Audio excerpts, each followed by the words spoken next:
അധ്യായം 23 മുതലുള്ള ഭാഗങ്ങൾ നമ്മൾ കഴിഞ്ഞ ആഴ്ചയിൽ ചുരുക്കമായിട്ട് ചിന്തിച്ചു. ദൈവസഭയ്ക്ക് നിയമിച്ച് നൽകിയിരിക്കുന്ന 2 കൂദാശകളാണ്. ഈ കൂദാശ എന്നുള്ള വാക്കെല്ലാം അറിയാം. കൂദാശ എന്ന് പറഞ്ഞാൽ എന്താണ്? കൂദാശ മാർമികമായ അർത്ഥമുള്ള ഒരു കാർമിക ശുശ്രൂഷയാണ് ഒരു കൂദാശ. മാർമികമായ ഒരർത്ഥമുള്ള ഒരു കാർമികമായ ഒരു ശുശ്രൂഷ. അത് ഫിസിക്കലായിട്ട് ചെയ്യുന്നതാണ്, പക്ഷെ അതിന് മാർമികമായ അർത്ഥമാണ്. പുറമെ ചെയ്യുന്ന ആ കാര്യമല്ലതിൽ പ്രധാനം, അത് അർത്ഥമാക്കുന്ന അന്തരാശയമാണ് അവിടെ പ്രധാനം. നമ്മൾ 7 കൂദാശകളൊക്കെ സഭകളിലൊക്കെ പറയുന്നത് കേട്ടിട്ടുണ്ടായിരുന്നു. 7 കൂദാശ ഇവരതൊക്കെയാണ് രോഗികളുടെ തൈലാഭിഷേകം മുതൽ എല്ലാം പറയുന്നുണ്ട്. അത് ഇവൻ വിവാഹം പോലും കൂദാശയാണ്.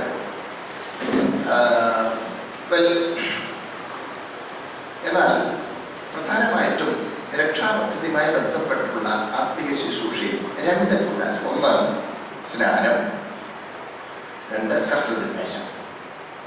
ഇത് രണ്ടും യേശു ക്രിസ്തുവിൻ്റെ മരണത്തിൽ, സംസ്കാരത്തിൽ, പുനരുത്ഥാനത്തിൽ നമുക്കുള്ള പങ്ക് നമ്മൾ അംഗീകരിച്ച് ഏറ്റുപറയുന്ന ശുശ്രൂഷകളാണ്.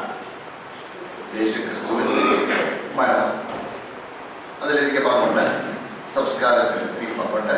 ഉയർത്തെഴുന്നേൽപ്പിൽ എനിക്ക് പങ്കുണ്ട്. മടങ്ങി വരവിനെ പ്രത്യാശയോടെ കാത്തിരിക്കുന്ന അനുഭവവും നമുക്ക് കർത്തൃമേശയിൽ നമുക്ക് കാണാനായിട്ട് കഴിയും. സ്തോത്രം. എൻ്റെ വരവരെയും ഓർമ്മയ്ക്കായി ഇത് ചെയ്യുകയാണ്. കർത്താവ് വരുവോളം അവൻ്റെ മരണത്തെ പ്രസ്താവിക്കുന്നതാണ് തിരുവെഴുത്തിൽ കാണുന്നത്. അത് കർത്താവ് വരുവോളം ചെയ്യാനുള്ളതാകിയാൽ കർത്താവിൻ്റെ വരവിനെ അത് ചൂണ്ടിക്കാണിക്കുന്നു. അത് ആചരണ സംബന്ധമായി സഭയിൽ പലവിധ ഉപദേശങ്ങൾ കാലാകാലങ്ങളിൽ രൂപപ്പെട്ട കാര്യങ്ങൾ ഞാൻ സൂചിപ്പിച്ചു. 1 ഈ ട്രാൻസ്സബ്സ്റ്റാൻഷിയേഷൻ, അപ്പോഴും കർത്താവിൻ്റെ ശരീരവും രക്തവുമായി രൂപാന്തരപ്പെടുന്നു എന്നുള്ള ഉപദേശം. ശരീരവും രക്തവുമായി രൂപാന്തരപ്പെടുന്നു. അതുകൊണ്ടാണ് അതിനെ ദിവ്യബലി എന്ന് തന്നെയാണ് പറയുന്നത്. ദിവ്യബലി അർപ്പിക്കുന്നത്. അതുകൊണ്ടാണ് അൽത്താര എന്നാണ്. ഓൾട്ടർ എന്ന് പറഞ്ഞ ബലിവേദിയാണ്. ബലിപീഠം വാസ്തവത്തിൽ അതൊക്കെ ആശയപരമായി വളരെ അബദ്ധങ്ങളാണ്. കാലുകളിലെ യാഗം അത് ഇമിറ്റേറ്റ് ചെയ്യാൻ നിയമിക്കപ്പെട്ടിരിക്കുന്ന ഒന്നുമല്ല.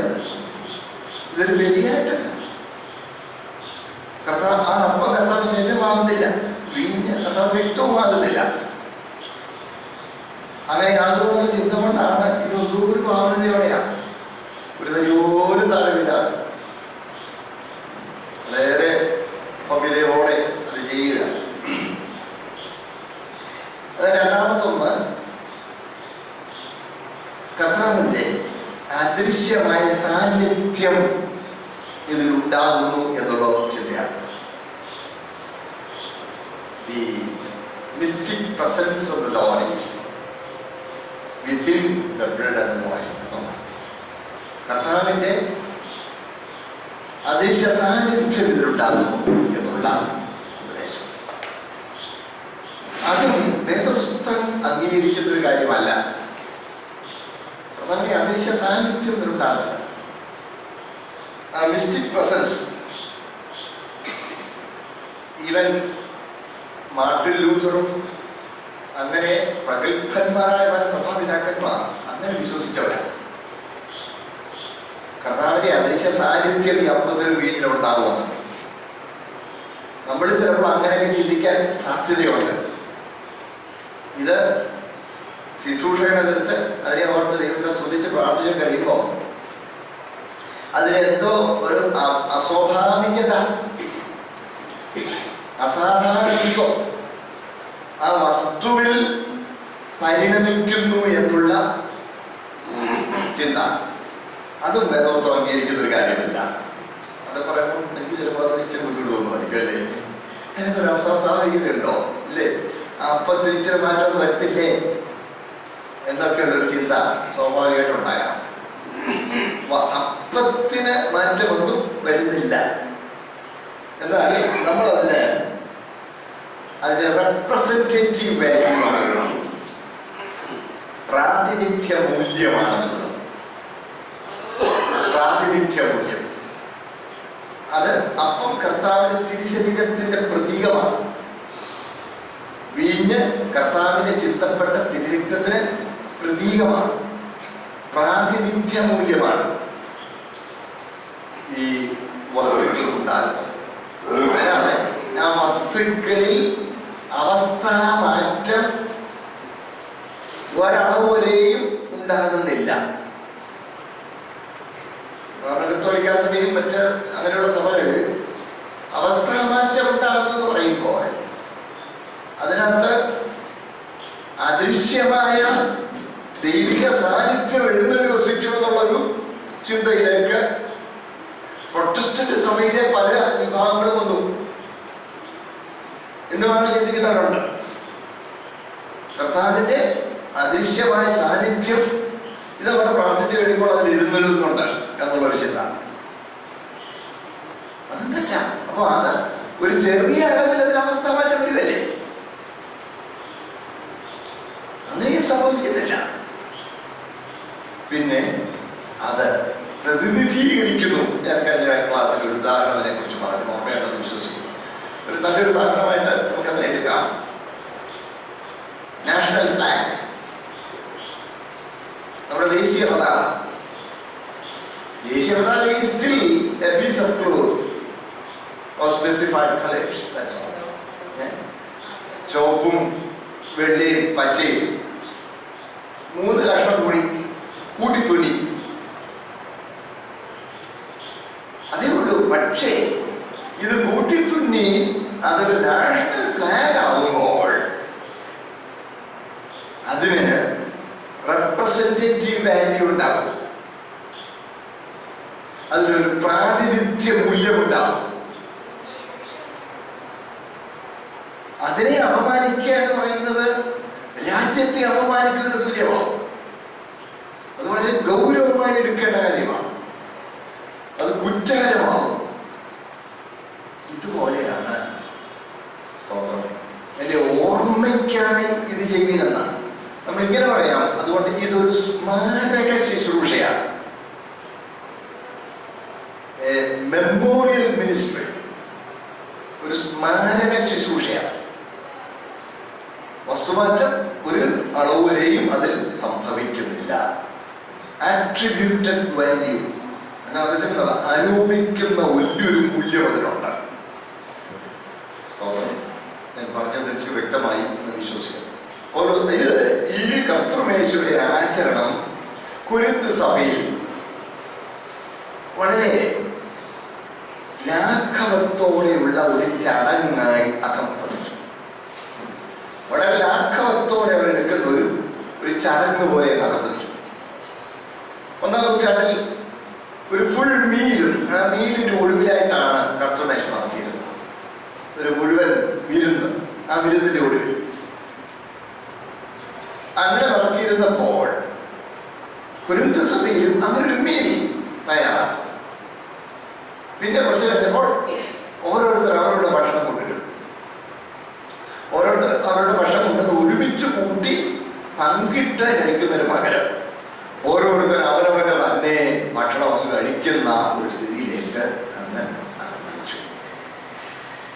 ലവ് ഫീസ്റ്റ് എന്നുള്ള ഫെലോഷിപ്പ് മീൽ, ആ വാക്കുകളൊക്കെ നല്ല വാക്കുകൾ. ഫെലോഷിപ്പ് മീൽ, ലവ് ഫീസ്റ്റ്, അങ്ങനെയൊക്കെയുള്ള നിലയിൽ വിശദീകരിക്കപ്പെടുവാൻ കഴിയാത്ത വിധം അത് സ്കൂളിലെ ലഞ്ച് കഴിക്കാനുള്ള ഒരു ഡൈനിങ് ഹോള് പോലെ ഉണ്ടായി. സ്കൂളിൽ ഓരോ കുഞ്ഞും അവരവന്റെ മീൽ കൊണ്ടുവരും. മീൽ കൊണ്ടുവന്ന് അവിടെ ഒരുമിച്ച് കഴിക്കണം എന്ന മോചനായി പോയി. അതാണ് പൗലോസ് ഇവിടെ തിരുത്തുന്നത്. സ്തോത്രം. നമുക്ക് ആ ഭാഗം ഒന്ന് വായിച്ച് അതിന്റെ തുടർന്ന ഭാഗത്തേക്ക് നമുക്ക് തുടർന്ന് പോകാം. ഇനി അതിന് 17-ാമത്തെ വാക്യം മുതൽ വായിക്കുമ്പോഴാണ് പശ്ചാത്തലം മനസ്സിലാകുന്നത്. ഇനി ആജ്ഞാപിപ്പാൻ പോകുന്നത് ഞാനെല്ലാം പുകഴ്ത്തുന്നില്ല, നിങ്ങൾ കൂടി വരുന്നതിനാൽ നന്മയ്ക്കല്ല തിന്മയ്ക്കത്ര ഇടയാകുന്നത്. ഒന്നാമത്, നിങ്ങൾ സഭ കൂടുമ്പോൾ നിങ്ങൾ ഇതിൽ ഭിന്നത ഉണ്ടെന്ന് ഞാൻ കേൾക്കുന്നു, ഏതാനും വിശ്വസിക്കുകയും ചെയ്യുന്നു. നിങ്ങളിൽ കൊള്ളാകുന്നവർ വെളിവാകേണ്ടത്, നിങ്ങളിൽ വെളിയിൽ ഭിന്നപക്ഷങ്ങൾ ഉണ്ടാകേണ്ടത്. അയ്യോ, അതൊക്കെ നമ്മൾ ചിന്തിച്ചു. അവിടെ ഉണ്ടാകേണ്ടതെന്ന് പറഞ്ഞിരിക്കുന്നതിന് ഗ്രീക്കിലെ വാക്ക് അതൊരാവശ്യമാണ്, ഒരാവശ്യമാണ്. എല്ലാവർക്കും നമ്മൾ ചിന്തിച്ച ഭാഗമാണ്. നിങ്ങൾ കൂടി വരുമ്പോൾ കർത്താവിൻ്റെ അത്താഴമല്ല കഴിക്കുന്നത്. ഭക്ഷണം കഴിക്കുക ഓരോരുത്തരും താന്താൻ്റെ അത്താഴം മുമ്പേ കഴിക്കുന്നു. കണ്ടതാ കണ്ടില്ലേ? അങ്ങനെ ഒരു വിശന്നും ഒരു ലഹരി പിടിച്ചു പിടിക്കുന്നു. ഒരുത്തന് ശരിക്കും വെട്ടി, മറ്റൊരുത്തൻ ഉത്സവം ഓരോ നല്ല കൂട്ടൊന്നുമില്ല, നമ്മൾ വിശന്നിരിക്കുക. തിന്നുവാനും കുടിപ്പാനും വീടുകളില്ലയോ? അല്ല, ദൈവത്തിന്റെ സഭയെ നിങ്ങൾ തുച്ഛീകരിച്ച് ഇല്ലാത്തവർ ലജ്ജിപ്പിക്കുന്നുവോ? നിങ്ങളോട് എന്ത് പറയുന്നു? നിങ്ങളെ പുകഴ്ത്തുകയോ? ഇതിൽ ഞാൻ നിങ്ങളെ പുകഴ്ത്തുന്നില്ല. അത്രയും അതിന്റെ പശ്ചാത്തലങ്ങൾ പറഞ്ഞേച്ച് ഈ കർത്തൃതിരുമേശ അതെങ്ങനെ ആചരിക്കണമെന്നുള്ളതിന് ആദ്യം കർത്താവ് അത് സ്ഥാപിച്ചപ്പോൾ നടന്ന കാര്യങ്ങൾ കർത്താവ് വെളിപ്പാടായി പൗലോസിന് ഏൽപ്പിച്ചു കൊടുത്തത് ദൈവസഭയ്ക്ക് പൗലോസ് കൈമാറ്റം ചെയ്യുകയാണ്. ഞാൻ കർത്താവിങ്കൽ നിന്ന് പ്രാപിക്കുകയും നിങ്ങൾക്ക് ഏൽപ്പിക്കുകയും ചെയ്തത് എന്തെന്നാൽ, കർത്താവായ യേശുവിനെ കാണിച്ചു കൊടുത്ത രാത്രിയിൽ അവൻ അപ്പം എടുത്ത് സ്തോത്രം ചൊല്ലി നുറുക്കി, ഇത് നിങ്ങൾക്ക് വേണ്ടിയുള്ള എൻ്റെ ശരീരം, എൻ്റെ ഓർമ്മയ്ക്കായി ഇത് ചെയ്യുവീൻ എന്ന് പറഞ്ഞു. അതുകൊണ്ട് തന്നെ അത്താഴം കഴിഞ്ഞ ശേഷം പാനപാത്രവും എടുത്തു. ഈ പാനപാത്രം എൻ്റെ രക്തത്തിൽ പുതിയ നിയമമാകുന്നു, ഇത് കുടിക്കുമ്പോഴൊക്കെയും എൻ്റെ ഓർമ്മയ്ക്കായി ചെയ്യുവീൻ എന്ന് പറഞ്ഞു. അങ്ങനെ നിങ്ങൾ ഈ അപ്പം തിന്നുകയും പാനപാത്രം കുടിക്കുകയും ചെയ്യുമ്പോഴൊക്കെയും കർത്താവ് വരുവോളം അവന്റെ മരണത്തെ പ്രസ്താവിക്കുന്നു. അതുകൊണ്ട് അയോഗ്യമായി അപ്പം തിന്നുകയോ കർത്താവിന്റെ പാനപാത്രം കുടിക്കുകയോ ചെയ്യുന്നവരല്ല കർത്താവിന്റെ ശരീരവും രക്തവും സംബന്ധിച്ച് കുറ്റക്കാരനാകും. ഇവിടെ അവരുടെ വാക്കുകൾ ശ്രദ്ധിക്കാറുള്ളത്. കർത്താവിന്റെ അത്താഴം, കർത്താവിന്റെ പാനപാത്രം. നമ്മൾ തന്നെയാണ് അപ്പം ഒരുക്കി കൊണ്ടുവന്നത്, വീഞ്ഞ് ശരിയാക്കി കൊണ്ടുവന്നത്.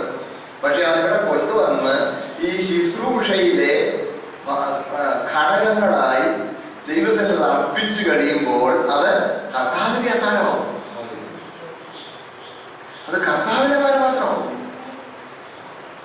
കർത്താവാണ് അവിടുത്തെ ഹോസ്റ്റ്. കർത്താവിന്റെ പ്രതിനിധിയായിട്ടാണ് ശുശ്രൂഷ അവിടെ ശുശ്രൂഷിക്കുന്നത്. സ്തോത്രം. നോക്കണേ, കർത്താവിന്റെ ശരീരത്തിലേക്ക് കുറ്റക്കാരൻ മനുഷ്യൻ തന്നെ താൻ ശോധന ചെയ്തിട്ട് വേണം ഈ അപ്പം തിന്നുകയും പാനപാത്രത്തിൽ കുടിക്കുകയും ചെയ്യുവാൻ. തിന്നുകയും കുടിക്കുകയും ചെയ്തിട്ട് ശരീരത്തെ വിവേചിക്കാഞ്ഞാൽ തനിക്ക് ശിക്ഷാവിധി തിന്നുകയും കുടിക്കുകയും ചെയ്യുന്നു. ഇത് ഹേതുവായി നിങ്ങളിൽ പലരും ബലഹീനരും രോഗികളുമാകുന്നു, അനേകരും നിദ്ര കൊള്ളുന്നു. നാം നമ്മെ തന്നെ വിധിച്ചാൽ വിധിക്കപ്പെടുകയില്ല. വിധിക്കപ്പെടുന്നെങ്കിൽ നാം ലോകത്തോടെ ശിക്ഷാവിധി ഏർപ്പെടാതിരിക്കേണ്ടത് കർത്താവ് നമ്മെ പാലിച്ചിട്ട് കഴിക്കുകയാവുന്നു. ആകയാൽ സഹോദരന്മാരെ, നിങ്ങൾ ഭക്ഷണം കഴിപ്പാൻ കൂടുമ്പോൾ അന്യോന്യം കാത്തിരിപ്പിൻ. വല്ലവരും വിശക്കുന്നതെങ്കിൽ നിങ്ങൾ ഒരുമിച്ച് കൂടുന്ന ന്യായവിധിക്ക് ഹേതുവാകാതിരിക്കേണ്ടതിന് ഒരു വീട്ടിൽ വെച്ച് ഭക്ഷണം കഴിക്കട്ടെ. ശേഷം കാര്യങ്ങളെ ഞാൻ വന്നിട്ട് ക്രമപ്പെടുത്തും. ഈ ശുശ്രൂഷ സംബന്ധമായി പറയുന്ന പൗലോസ് കൊടുത്തിരിക്കുന്ന നിർദ്ദേശമാണ്. അവിടെ സഭാ കൂടിവരവിൽ എല്ലാ കാര്യങ്ങളും സഭാ കൂടിവരവിൽ എല്ലാ കാര്യങ്ങളും ചിട്ടയായി ക്രമമായി ഏത് ശുശ്രൂഷയായാലും അതിന് വചനപ്രകാരം അതിനുള്ള ക്രമമുണ്ടായിരിക്കണം. ഈ വേർപെട്ട സംഭവങ്ങളെ കുറിച്ച് ഒരു അൺട്രൂലി ബിഹേവിയറാണ് നമ്മുടെ കൂടിവരവിൽ ഉണ്ടാകുന്ന ഒരു ആരോപണമുണ്ട്. എനിക്ക് അതിനകത്ത് ഇച്ചിരി അർത്ഥം ഇല്ലാതാണ്. അങ്ങനെയാണ് എല്ലാത്തിനും ക്രമമുണ്ടാകും. നമുക്കറിയാം, നമ്മുടെ സഭായോഗങ്ങൾ നമ്മൾ അനുവർത്തിച്ചു വരുന്ന രീതിയുണ്ട്, അനുവർത്തിച്ചു വരുന്ന ഒരു ഫോർമാറ്റ് ഉണ്ട്, ഒരു പ്രോഗ്രാം ഉണ്ട്, ഒരു അജണ്ട എന്ന് വേണമെങ്കിൽ പറയാം. ഒരു മീറ്റിംഗിൽ അജണ്ട എന്ന് പറഞ്ഞ പോലെ ഒരു പ്രോഗ്രാം ഉണ്ട്. ആ പ്രോഗ്രാം എന്നോട് പറഞ്ഞിട്ടാണ് എൻ്റെ ഓർമ്മ. യഹൂദന്മാരുടെ സിനഗോഗിൽ അവർ പിന്തുടർന്ന് പോന്നിരുന്ന ആ ആരാധനാ രീതിയുടെ ഒരു നിഴലായിട്ടാണ്, അതിൻ്റെ ഒരു പശ്ചാത്തലത്തിലാണ് നമ്മുടെ സഭായോഗങ്ങളുടെ പ്രോഗ്രാമും നമ്മൾ ഫിക്സ് ചെയ്തത്. കാരണം ആദ്യ നൂറ്റാണ്ടിൽ സിനഗോഗുകളിലാണ് വിശുദ്ധ സഭായോഗമായി ദൈവമക്കൾ ഒരുമിച്ച് കൂടിയിരുന്നത്. സിനഗോഗില്ല. നമുക്കറിയാം, പെന്തക്കോസ്ത് ദിവസം കാത്തിരുന്ന 120ഓളം പേരുടെ മേൽ പരിശുദ്ധാഭിഷേകത്തിനായി ഇറങ്ങുകയും ദൈവസഭ സ്ഥാപിക്കപ്പെടുകയും ചെയ്തു. അന്ന് തന്നെ പത്രോസിന്റെ പ്രസംഗം കേട്ട് 3000-ഓളം പേര് കർത്താവിനോട് ചേർന്നു, സഭയായി ചേർന്നു. പിന്നെ അധിക ദിവസം കഴിഞ്ഞതിന് മുമ്പ് തന്നെ ശിഷ്യന്മാരെ എണ്ണം 5000-ഓളമായി. ഇങ്ങനെയായി ആദ്യം വന്നവരെല്ലാവരും ഇസ്രായേലിയരായിരുന്നു. യഹൂദന്മാരെ യഹൂദ മതാനുസാരികളോ ആയിരുന്നു. അങ്ങനെ യഹൂദന്മാരെയോ യഹൂദ മതാനുസാരികളോ ആയിരുന്നതുകൊണ്ട് അവരെ കൂടിയവരായി സിനഗോഗുകൾ ഉപയോഗിച്ചിരുന്നു. ചില സിനഗോഗുകളിലെ മുഴുവൻ പേരും യേശുവിനെ മശിഹായിട്ട് അംഗീകരിച്ചു. മുഴുവൻ പേരും യേശുവിനെ മശിഹായിട്ട് അംഗീകരിച്ചു കഴിഞ്ഞപ്പോൾ പിന്നെ അതുവരെ അവർ കൂടിയിരുന്ന സ്ഥലത്ത് അവരെ വിശുദ്ധ സഭായോഗമായിട്ട് അവരങ്ങ് കൂടാൻ തുടങ്ങി. അങ്ങനെ കൂടാൻ തുടങ്ങിയപ്പോൾ അവർ സിനഗോഗിൽ അനുവർത്തിച്ചുകൊണ്ടിരുന്ന ചില ക്രമമുണ്ടായി. ഒന്നാമത് അവർ ഒരുമിച്ച് കൂടുമ്പോൾ പ്രാർത്ഥിക്കും, പിന്നെ അവര് സങ്കീർത്തനങ്ങൾ വായിക്കും, പാട്ടുകൾ പാടും, പിന്നെ അവര് വേദപുസ്തകം വായിക്കും, തിരുവെഴുത്ത് വായിക്കും, പ്രബോധിപ്പിക്കും, പ്രാർത്ഥിക്കും. ഇതെല്ലാം അവർ ഇടയുണ്ടാക്കിയിട്ടാണ്. ഏതാണ്ട് അതിന്റെ ചൂട് പിടിച്ചാണ് 1-ാം നൂറ്റാണ്ടിൽ വിശുദ്ധ സഭായോഗത്തിന്റെ പ്രോഗ്രാം ഫിക്സ് ചെയ്തിട്ടുള്ളത്. നമ്മൾ ഏതാണ്ട് അതേ രീതിയിലാണ്. നല്ല ക്രമം ഉണ്ടാകും, ചിട്ടയുണ്ടാകും. ഇപ്പൊ കർത്തമേശ നടത്തുമ്പോൾ തന്നെ അതിന് ഒരു അനുവൃത്ത ഒരു ഭക്ഷണ സമയം ഓരോരുത്തരും അവിടെ കൊണ്ടുവന്ന് അവിടെ വിട്ട് കഴിച്ചു, ഇവിടെ വിട്ട് അങ്ങോട്ട് വരും. ശരി, അങ്ങനെയൊന്നും ആകരുത്. നമ്മുടെ ഇടയിലായാലും ചിട്ടയോടെ ക്രമത്തോടെ ദൈവസാന്നിധ്യ ബോധം മറ്റുള്ളവർക്ക് ഉണ്ടാകത്തക്ക നിലയിലുള്ള രീതിയിൽ വേണം നമ്മുടെ സഭായോഗങ്ങൾ, നമ്മുടെ കുളികൾ നടക്കാൻ. ഇപ്പൊ വന്നിട്ട് പലർക്കും പറയുന്നത് ആത്മാവുള്ളിടത്ത് സ്വാതന്ത്ര്യമുണ്ട്. What you feel like doing, come on, do it. There is freedom in the spirit. രാജാവിന്റെ അടുത്ത് രാജകോലാഹലമുണ്ട്. എന്റെ പുരുഷന്മാരെ, രാജകോലാഹലം ഉണ്ട്, രാജാവിന്റെ അടുത്ത് രാജകോലാഹലം ഉണ്ടെന്ന് വേദപുസ്തകത്തിലില്ല. നമ്മളിങ്ങനെ പറഞ്ഞു വന്നെങ്കിൽ ഒത്തിരി വേദപുസ്തകത്തിൽ വാക്യം ഉണ്ടാക്കിയിട്ടുണ്ട്.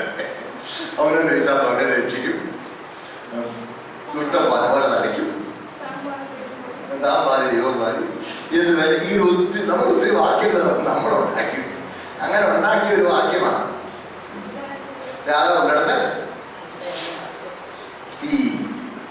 ആ വാക്യം ഇങ്ങനെയാണ്: വിലയാണ് ബാലാക്കിന്റെ ക്ഷണപ്രകാരം വന്ന് ഇസ്രായേലിനെ ശാപിക്കാൻ വരുമ്പോ അവനെ മലകളിൽ മാറി മാറി നോക്കി ശാപിക്കാൻ ഒപ്പില്ല.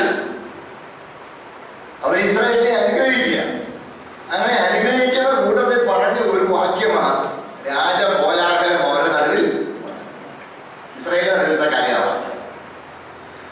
എന്നിട്ട് നമ്മളതിനെ പിന്നെ രാജാവുള്ള അടുത്ത്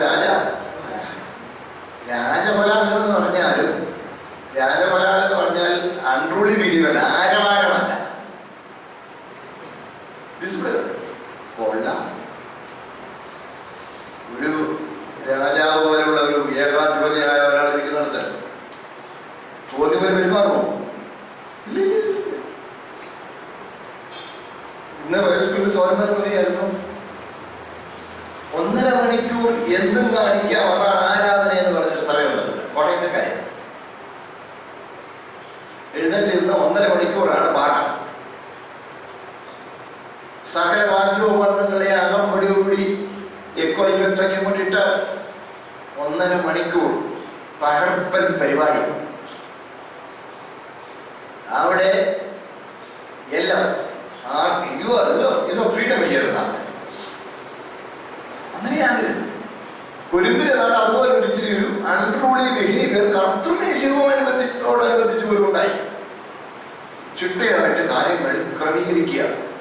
ഈ പറയുന്ന ഒഴിപ്പതമാക്കുണ്ട് ശേഷം കാര്യങ്ങളെ ഞാൻ വന്നിട്ട് ക്രമപ്പെടുത്തും. വിരലായവിടൊക്കെയാണ്. ബാക്കിയല്ല, എല്ലാത്തിനും എന്ത് വേണം? ഒരു ക്രമം വേണം, ചിട്ട വേണം. സഭയിൽ മാത്രമല്ല, ദൈവമക്കളുടെ ജീവിതത്തിലും ഉണ്ടായിരിക്കുന്ന ഒരു കാര്യമായി നല്ല ചിട്ട, നല്ല ക്രമം, നല്ല discipline. A disciple is A disciplined person അല്ലേ? ഒരു ശിഷ്യൻ എന്ന് പറയുന്നത് അത് ഡിസിപ്ലിൻഡ് ആയിരിക്കണം. ഡിസിപ്ലിനും ഡിസൈപ്ലിനും രണ്ട് ചേർന്ന വാക്കുകളാണ്. അപ്പൊ ചിട്ടയായി കാര്യങ്ങൾ ക്രമീകരിക്കപ്പെടണം എന്ന് പൗലോസിനെ ഓർമ്മിപ്പിക്കുമ്പോൾ ഈ ശുശ്രൂഷയിൽ കർത്താവ് അതെങ്ങനെ സ്ഥാപിച്ചെന്നും നമ്മളത് എങ്ങനെ അനുവർത്തിക്കണമെന്നുമാണ് അവിടെ പ്രധാനമായിട്ട് പറയുന്നത്. അത് ഞാൻ കർത്താവിൽ നിന്ന് പ്രാപിക്കുകയും നിങ്ങൾ കേൾപ്പിക്കുന്ന പ്രാധാന്യത്തെ ഭാഗം നമ്മൾ നേരത്തെ കഴിഞ്ഞ ക്ലാസ്സിൽ കണ്ടു. ഇവിടെ ഉപയോഗിച്ചിരിക്കുന്ന ചില വാക്കുകൾ നമുക്ക് ശ്രദ്ധിക്കാറുണ്ട്. മത്തായിയുടെ സുവിശേഷം 26-ാം അധ്യായം 26 മുതൽ 22 വരെയുള്ള വാക്യങ്ങളിലും മർക്കോസ് സുവിശേഷം 14-ാം അധ്യായം 28 മുതൽ 26 വരെയുള്ള വാക്യങ്ങളിലും ലൂക്കോസിന്റെ സുവിശേഷം 22-ാം അധ്യായം 16 മുതൽ 20 വരെയുള്ള വാക്യങ്ങളിലും കർത്തൃമേശയുടെ സ്ഥാപനത്തിന്റെ വിവരണം നമുക്ക് കാണാൻ കഴിയും. നമുക്കറിയാം, യോഹന്നാൻ അപ്പോസ്തലൻ കർത്തൃമേശ സ്ഥാപിക്കുന്നതിന് തന്റെ സുവിശേഷത്തിൽ പറയുന്നില്ല. യോഹന്നാൻ അപ്പോസ്തലൻ പെസഹ വിരുന്നിന്റെ കാര്യം പറഞ്ഞ് യൂദയായി പോകുന്നു, അവിടെ ബാക്കി കർത്തൃമേശ സ്ഥാപിക്കുന്ന കാര്യം യോഹന്നാൻ പറയുന്നില്ല. മത്തായി, മർക്കോസും ലൂക്കോസും പറയുന്നു കർത്തൃമേശ സ്ഥാപിക്കുന്നതിനെ സംബന്ധിച്ച്. അതിൽ ലൂക്കോസ് പറയുന്ന വാക്കുകളാണ് ഇവിടെ പൗലോസിനായി എടുത്തു പറയുന്ന വാക്കുകളോട് കൂടുതൽ ബന്ധമുള്ള വാക്കുകൾ. നമ്മൾ മത്തായിയുടെ സുവിശേഷം 26-ാം അധ്യായം 26 മുതൽ 28 വരെ വായിക്കുമ്പോൾ അവിടെ പുതിയ നിയമത്തിനായുള്ള എന്ന ആ ഭാഗം അവിടെ മത്തായി അവിടെ ചേർത്തിട്ടില്ല. മത്തായിയുടെ സുവിശേഷം 26-ാം അധ്യായം 26 മുതൽ 28 വരെ വായിച്ചേക്കാമോ?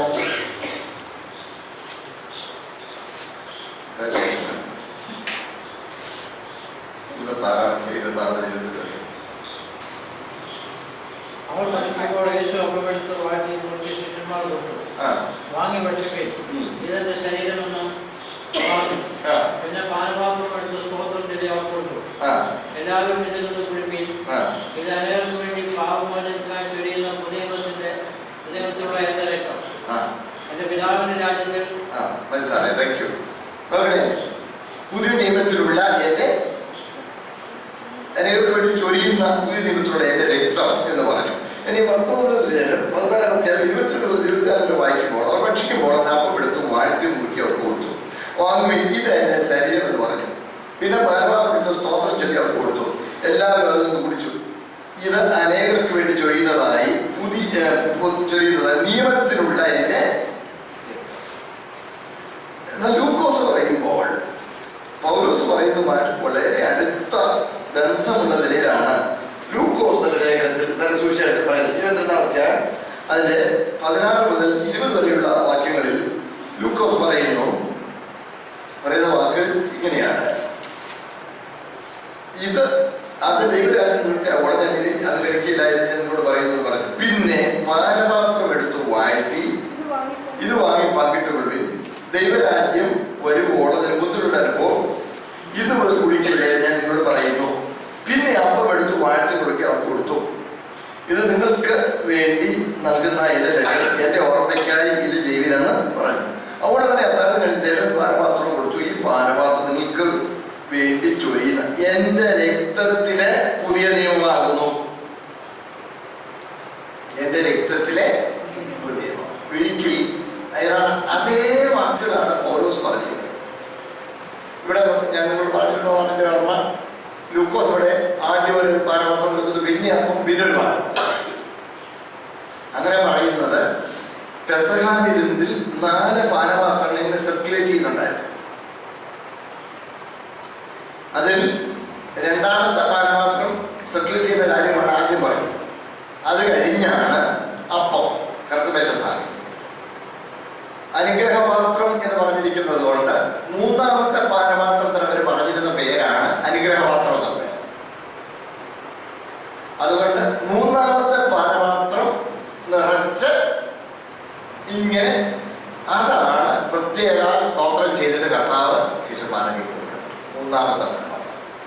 4ാമത്തെ പാനപാത്രം ആ പെസഹാവിരുന്നിൽ കുടിച്ചില്ല. നിങ്ങളുടെ കൂടെ ഉണ്ടോ? ആ റൗണ്ടിനെ കുടിച്ചില്ല. അതോടെ പൂർത്തീകരിച്ചു, നിവർത്തിച്ചു. ഇനി അതിന് പ്രസക്തിയില്ല.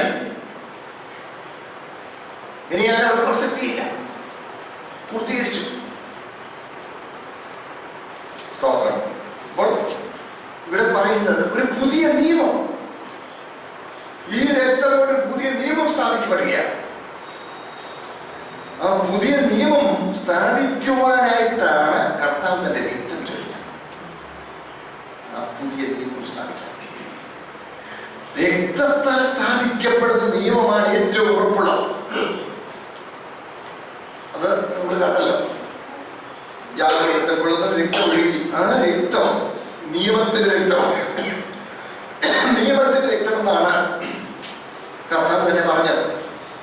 അപ്പോൾ യിരെമ്യാവിന്റെ പ്രവചനം 31-ാം അധ്യായം 31-ാം വാക്യം മുതൽ വായിക്കുമ്പോൾ അവിടെ പ്രവചനമായി യിരെമ്യാവ് ഇത് പറയുന്നത് നമുക്ക് കാണാൻ കഴിയും. യിരെമ്യാ പ്രവാചക പുസ്തകം 31-ാമത്തെ അധ്യായം അതിന്റെ 31 മുതലുള്ള വാക്യങ്ങൾ വായിക്കുമ്പോൾ 31-ാമത്തെ അധ്യായം 31 മുതൽ വായിക്കുമ്പോൾ വായിച്ചു.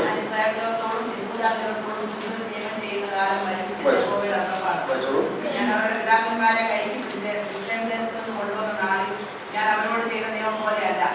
ഞാൻ അവർക്ക് ഭർത്താവായിരുന്നിട്ടും അവർ എന്റെ ജീവൻ ലംഘിച്ചു കളഞ്ഞെന്ന് യഹോവയുടെ അരുളപ്പാട്. എന്നാൽ ഈ കാലം കഴിഞ്ഞ ശേഷം ഞാൻ ഇസ്രായേലിനോട് തീരുമാനിക്കുന്ന നിയമം ഇങ്ങനെയാവുന്നു. ഞാൻ എന്റെ ന്യായപ്രമാണം അവരുടെ ഉള്ളിലാക്കി അവരുടെ ഹൃദയങ്ങളിൽ എഴുതും. ഞാൻ അവർക്ക് ദൈവമായി, അവർ എനിക്ക് ജനമായി ഇരിക്കും എന്ന് യഹോവയുടെ അരുളപ്പാട്. ഇതാണ് ശ്രദ്ധിക്കുക. ആദ്യത്തെ 31-ാം വാക്യത്തിൽ പുതിയ ഒരു നിയമം ചെയ്യും. പുതിയൊരു, ആ പുതിയ നിയമം എങ്ങനെയുള്ള നിയമമാണ്? അത് കല്ലിൽ കൊത്തിയ നിയമമല്ല. ഞാൻ ഹൃദയത്തിൽ ഒരു പുതിയ സ്തോത്രം, അതാണ് ഹൃദയത്തിൽ പുതിയ നിയമം, പുതിയ ഉടമ്പടി. ഹൃദയത്തിൽ യേശുവിന്റെ രക്തം തളിക്കപ്പെട്ടു. ഹൃദയത്തിൽ തളിക്കപ്പെട്ട നിയമത്തിന്റെ ഫലമായി ഒരു പുതിയ ഉടമ്പടി എടുത്തു, ഒരു പുതിയ നിയമം ചെയ്തു. അങ്ങനെ ഹൃദയത്തിൽ രക്തം തളിക്കപ്പെട്ട, ഹൃദയത്തിൽ രൂപാന്തരം വന്ന് ഒരു പുതിയ നിയമം ചെയ്ത് കർത്താവുമായ പുതിയ ഉടമ്പടി ഏർപ്പെട്ടവർ മാത്രമേ ഇതിൽ പങ്കെടുക്കാൻ പാടുള്ളൂ. ഇവിടെ ഇത് സംബന്ധമായി ഒത്തിരി ചോദ്യങ്ങളാണ്. ഞാൻ കഴിഞ്ഞ ക്ലാസ്സിൽ ഓർമ്മിച്ചതാണെങ്കിൽ ഓർമ്മ, പ്രസാദം കഴിക്കുന്ന പോലെ കർത്തൃമേശയിൽ പങ്കെടുക്കുന്നത് നമ്മളൊരിക്കലും ചെയ്തതല്ലേ. പ്രസാദം കഴിക്കുന്നത് അങ്ങനല്ല. അതുകൊണ്ട് കുഞ്ഞു കുട്ടികൾക്ക് പോലും അവർക്കെതിരെ ഈ അനുഗ്രഹം നിഷേധിക്കുന്നതെന്ന് പറഞ്ഞ് ഒരു കർത്താവ് വിശ്വസിക്കുന്നത് പോലും നോക്കാതെ കർത്തൃമേശയിലെ അപ്പവീഞ്ഞുകൾ കൊടുക്കുന്നത് ഇന്ന് പല സഭകളിലും നടക്കുന്നുണ്ട്.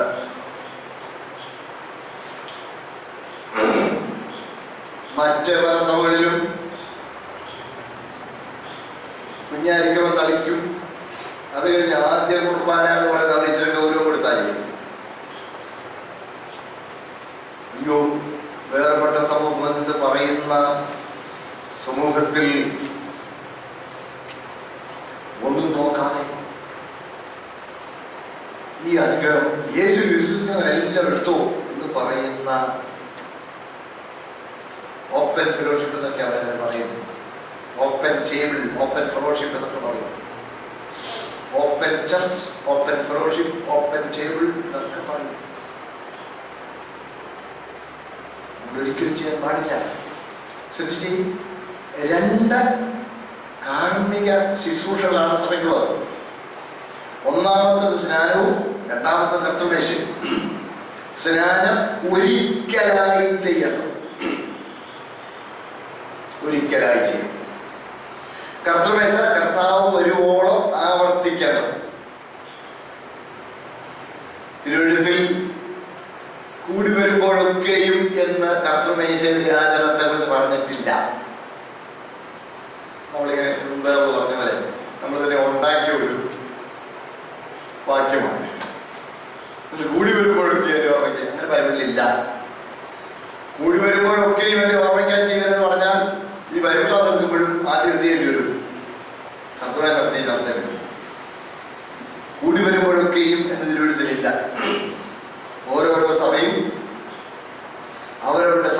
അനുസരിച്ച് നിയമിക്കപ്പെട്ട ഒരു കൃത്യമായ കാല പരിധിയിൽ regular interval pre prescribed regular interval അത് നടത്തണം. അത് ആഴ്ചയിൽ ഒരിക്കലോ, ചില സമയം 2 ആഴ്ചയിൽ ഒരിക്കലോ ഒക്കെ, എന്നാൽ ചില സമയങ്ങളിൽ മാസത്തിലൊക്കെ എങ്ങായി പോകും. അത്രയും പറയാനാകണ്ട. ഒരാണ്ടി 12 പ്രാവശ്യം എടുക്കും. മറ്റേ നടത്തുന്ന ദിവസം ഏതെങ്കിലും ഒരു ജനറൽ കൺവെൻഷനോ ഇതിലോ വന്നാൽ പിന്നെ അതുമില്ല. അതുകൊണ്ട് ഒത്തിരി റെയറായി പോകാതെ ഒരു റെഗുലർ ഇന്റർവെല്ലിൽ നമ്മൾ കർത്താവിൻ്റെ മേശ നടത്താനുള്ള ക്രമീകരണം എല്ലാ ലോക്കൽ സഭകളിലും നമ്മൾ ക്രമീകരിക്കണം. അത് അപ്പോൾ ആവർത്തിക്കപ്പെടേണ്ടതാണ്. ഇനി അതിൽ പങ്കെടുക്കുമ്പോൾ തന്നെത്താൻ ശോധന കഴിക്കാൻ വേണം. തന്നെത്താൻ ശോധന കഴിക്കണമെന്ന് പറഞ്ഞാൽ എന്തോ അർത്ഥം? യോഗ്യതയുണ്ടോ? ഇത് കർത്താവിൻ്റെ ശരീരത്തിൻ്റെ പ്രതിനിധിയും കർത്താവിൻ്റെ രക്തത്തെ പ്രതിനിധീകരിക്കുന്നതുമാണ്. ഞാൻ ഇവയോട് അടുക്കാൻ യോഗ്യതയുള്ളവരാണോ? അയോഗ്യമായി ഇതിൽ പങ്കാളികളായ കർത്താവിൻ്റെ ശരീരവും രക്തവും സംബന്ധിച്ച് കുറ്റക്കാരനാണ്. അപ്പോൾ തന്നെത്താൻ ശോധന കഴിച്ചിട്ട് വേണം ഇതിൽ പങ്കാളികളാകാനെന്ന് പറയുമ്പോൾ എന്തോ ഈ ശോധന കഴിക്കുന്നതിന് മാനദണ്ഡം? വചനമാ മാനദണ്ഡം. വചനം മാനദണ്ഡമാണെങ്കിൽ മരണത്തെ പ്രസ്താവിക്കുന്ന, മരണത്തിൽ പങ്കാളികളാകുന്ന, അവന്റെ ശരീരം ഭക്ഷിക്കുകയും അവന്റെ രക്തം പാനം ചെയ്തു എന്നുള്ളതിന്റെ പ്രതീകമാണ്. അതാണ് യോഹന്നാന്റെ സുവിശേഷം 6-ാം അധ്യായത്തിൽ കർത്താവ് പറയുന്നത്, നിങ്ങൾ മനുഷ്യന്റെ മാംസം തിന്നുകയും അവന്റെ രക്തം കുടിക്കുകയും ചെയ്യണം. ഞാൻ നിങ്ങളോട് പറഞ്ഞിട്ടുണ്ട്, എന്റെ ശരീരം ഭക്ഷിക്കുകയും എന്റെ രക്തം പാനം ചെയ്യുകയും ചെയ്യണം എന്ന് പറഞ്ഞാൽ അവന്റെ ശരീരം തകരുവാൻ ഞാൻ ഉത്തരവാദിയാണെന്നും അവരുടെ രക്തം ചിന്തുവാൻ ഞാൻ ഉത്തരവാദിയാണെന്നുള്ള അംഗീകരണമാണ്. ഇതുമൂലം ചില രോഗികളാകുന്നു. അങ്ങോട്ട് വരിക. ഇതുപോലെ അയോഗ്യമായി അപ്പൊ എല്ലാ രോഗവും അല്ല, എല്ലാ രോഗവും ഇതുമൂലമല്ല. ഇതുമൂലവും അതുണ്ടാകാം. തൊട്ട് താഴെ വരുന്നുണ്ട് സാധനം. അപ്പോൾ അയോഗ്യമായതിൽ പങ്കെടുക്കാൻ പാടില്ലെങ്കിൽ സ്നാനപ്പെടാത്ത ഒരു വ്യക്തി യേശുവിന്റെ മരണത്തോട് ഏകീഭവിക്കുവാൻ നിയമിക്കപ്പെട്ട ദൈവ പ്രമാണത്തിന് വിധേയപ്പെടാത്ത ഒരു വ്യക്തിയാണ്. നാം ദൈവത്തെ പരിശോധിച്ചാൽ കർത്താവിൽ വിശ്വസിക്കുന്നതും സ്നാനമേൽക്കുന്നതും തമ്മിൽ കാര്യമായ അകലമുണ്ടാകാൻ പാടില്ല. എത്യോപ്യക്കാരൻ ഷണ്ണൻ യെരുശലേമിൽ നമസ്കരിക്കാൻ വന്ന് അവിടുന്ന് യെശയ്യാ പ്രവാചകൻ ചുരുള് മേടിച്ചു മടങ്ങി പോവുക. ആ തേരിൽ ഇരുന്നോട് ചുരുള് വായിച്ചു. മനസ്സിലാകാതെ വായിച്ചു വിശേഷിച്ചു. ആ യാത്രാമധ്യേ തന്നെ അവൻ കർത്താവിൽ വിശ്വസിച്ചു. കർത്താവ് വിശ്വസിച്ച് കഴിഞ്ഞപ്പോൾ ഇതാ വേഗം ഞാൻ സ്നാനം എടുക്കുന്നതിന് എന്താ വിരോധം? മറുപടി, നീ പൂർണ്ണ ഹൃദയത്തോടെ ഞാൻ വിശ്വസിക്കുന്നു, യേശു ക്രിസ്തു ദൈവപുത്രനെന്ന് ഞാൻ വിശ്വസിക്കുന്നു. ഒരു കാര്യം മറക്കരുത്, തൊട്ടുടനെയാണ് ആ ദൈവപുത്രനോട് ക്രൂശിക്കപ്പെട്ടത്. ഒരു കുറ്റവാളിയെ പോലെ ക്രൂശിക്കപ്പെട്ട ദൈവപുത്രൻ ആരാ? സ്തോത്രം, യേശുവാണ്. അവൻ ക്രൂശിക്കപ്പെട്ടത് എന്റെ പാപത്തിന് പരിഹാരത്തിനാണ്. അത് ഷണ്ണൻ വിശ്വസിച്ചു. ആ വിശ്വാസം ഏറ്റുപറഞ്ഞു. ആ വിശ്വാസം ഏറ്റുപറഞ്ഞപ്പോൾ ശരിയാകണം. അപ്പൊ അവൻ വിശ്വസിക്കുന്നവൻ സാധനം എടുക്കുന്നവൻ എന്നാ വ്യത്യാസമുണ്ട്? എന്തോ അവനോട് ടൈം ഗ്യാപ്പ് എന്നോട് വളരെ കുറച്ചേ ഉള്ളൂ. മാത്രമല്ല, പെന്തക്കോസ്ത് ദിവസം 120ഓളം പേർ കാത്തിരുന്നവിടെ പരിശുദ്ധാത്മാവ് അധിവസിച്ചു. അവർ അന്യഭാഷ സംസാരിച്ചു. അത് കേട്ട് ഓടിക്കൂടി ജനം പത്രോസിന്റെ പ്രസംഗം കേട്ടു. പത്രോസിന്റെ പ്രസംഗം കേട്ടിട്ട് അന്ന് തന്നെ ഇവർ സ്നാനപ്പെടുക 3000ഓളം പേർ. എന്താ ടൈം ഗ്യാപ്പ് ഉണ്ട്? ടൈം ഗ്യാപ്പ് ഒട്ടുമില്ല. അപ്പോൾ വിശ്വസിക്കുന്നതും സ്നാനപ്പെടുന്നതും തമ്മിൽ കാര്യമായ ടൈം ഗ്യാപ്പ് ഉണ്ടാകണ്ട. ഇന്ന് പിന്നെ എന്തുകൊണ്ടാണ് ഉണ്ടാകുന്നത്? സ്നാപകന് സ്നാനാർത്ഥിയുടെ സമർപ്പണത്തെ കുറിച്ച് ബോധ്യം വരാൻ ഒരു സമയം എടുക്കുന്നതുകൊണ്ടാണ്.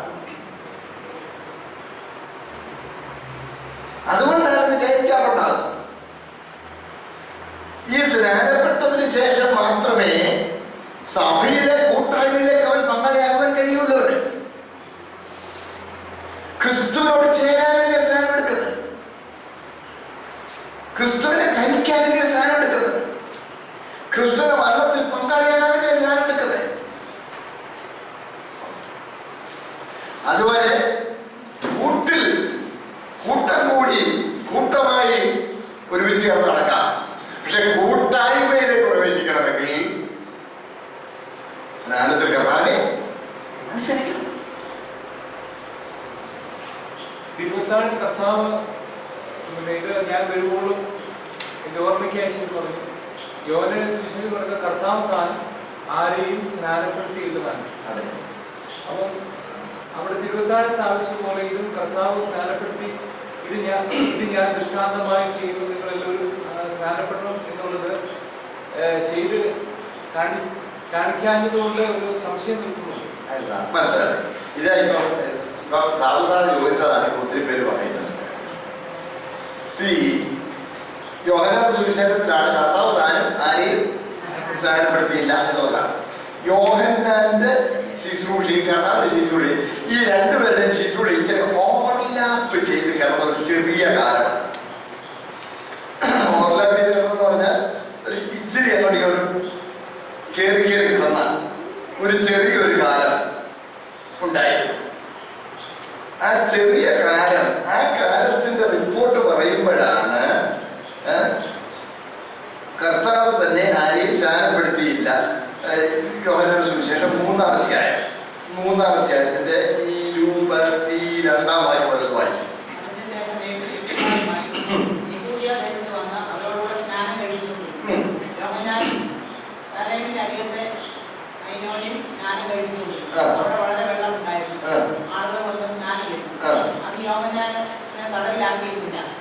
യോഹന്നാന്റെ ശിഷ്യന്മാരിൽ ചിലപ്പോൾ യഹൂദനുമായ ശുദ്ധീകരണത്തെ കുറിച്ച് ഒരു വാദമുണ്ടായി. അവർ യോഹന്നാന്റെ അടുത്ത് വന്നവരോട്, റബ്ബി, യോർദ്ദാനക്കൽ നിന്നോട് ഇരുന്നവർ ഈ സാക്ഷീകരിച്ചുള്ളവർ തന്നെ ഇതാ സ്നാനം കഴിപ്പിക്കുന്നു, എല്ലാവരും അവരുടെ അടുത്ത് ചെല്ലുന്നു എന്ന് പറഞ്ഞു. അത് യോഹന്നാൻ, സ്വർഗ്ഗത്തിൽ നിന്ന് കൊടുത്തിട്ടല്ലാതെ മനുഷ്യനൊന്നും ലഭിക്കാൻ കഴിയുകയില്ല. ഞാൻ ക്രിസ്തു അല്ല, അവന് മുമ്പായി അയക്കപ്പെട്ടവനത്ര എന്ന് ഞാൻ പറഞ്ഞതിന് നിങ്ങൾ തന്നെ എനിക്ക് സാക്ഷികളാകുന്നു. മണവാട്ടിയുള്ളവൻ മണവാളനാകും, മണവാളന്റെ സ്നേഹിതനാകും. മനസ്സിലായി. Thank you. അതാണ്. അതിനുശേഷം ഈ ശിശുമാരുമായി യഹൂദദേശത്ത് വന്നു, അവരോടുകൂടെ സ്നാനം കഴിപ്പിച്ചുകൊണ്ടിരുന്നു. ഇത് യോഹന്നാന്റെ ശുശ്രൂഷയും യേശുവിന്റെ ശുശ്രൂഷയും അങ്ങോട്ട് ഇച്ചിരി ഓവർലാപ്പ് ചെയ്ത് കിടക്കുന്ന ഒരു ചെറിയ ഒരു കാലമുണ്ട്. 4-ാമത്തെ എടുത്ത് 1-ാം വാക്യം വായിച്ചേ.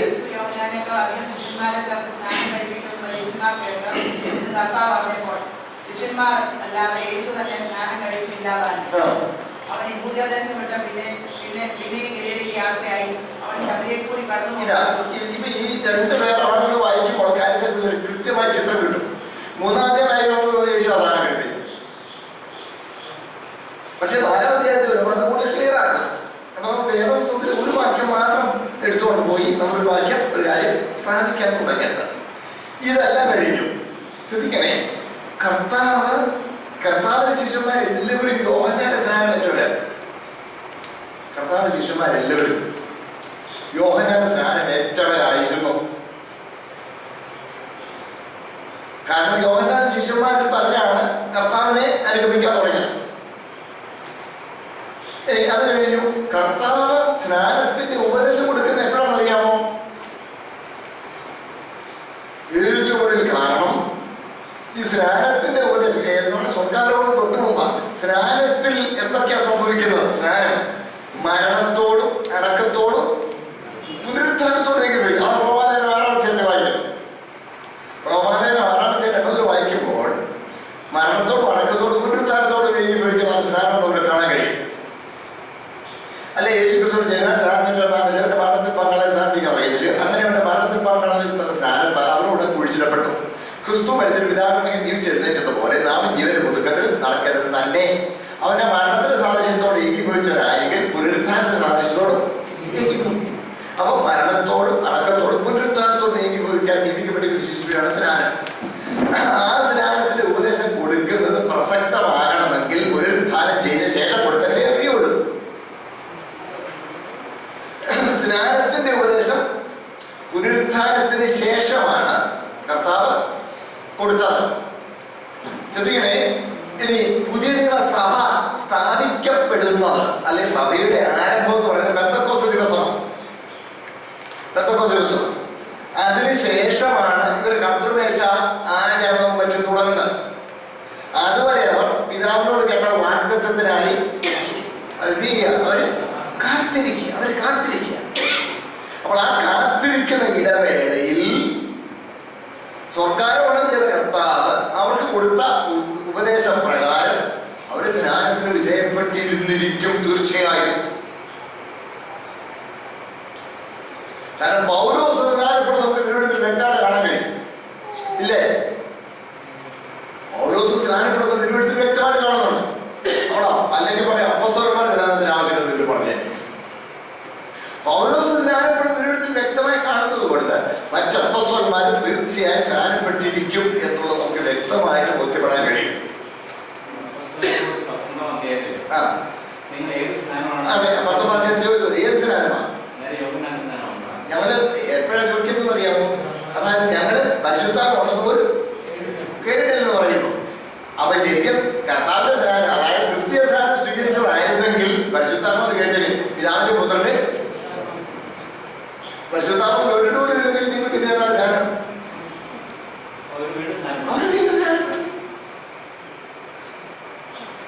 ഒരു വീണ്ടും അപ്പോൾ സജീവനെ അവിടെ അവരാരും സ്നാനപ്പെട്ടില്ലായിരുന്നു. അവര് സ്നാനപ്പെടാതെ പിന്നെ കർത്തവേശയിൽ പങ്കെടുത്തു. അവർ ഞങ്ങൾക്ക് കർത്തവേശം പങ്കെടുക്കാം. ഇതാണ് അവർ പറയുന്ന വേറൊരു ന്യായം. സത്യജി, നല്ല മനസാക്ഷിക്കാട്ടുള്ള അപേക്ഷയാണ് സ്നാനം. നല്ല മനസാക്ഷി ഇല്ലാത്ത ആരും കർത്തവേശയിൽ പങ്കെടുക്കാൻ കഴിയില്ല.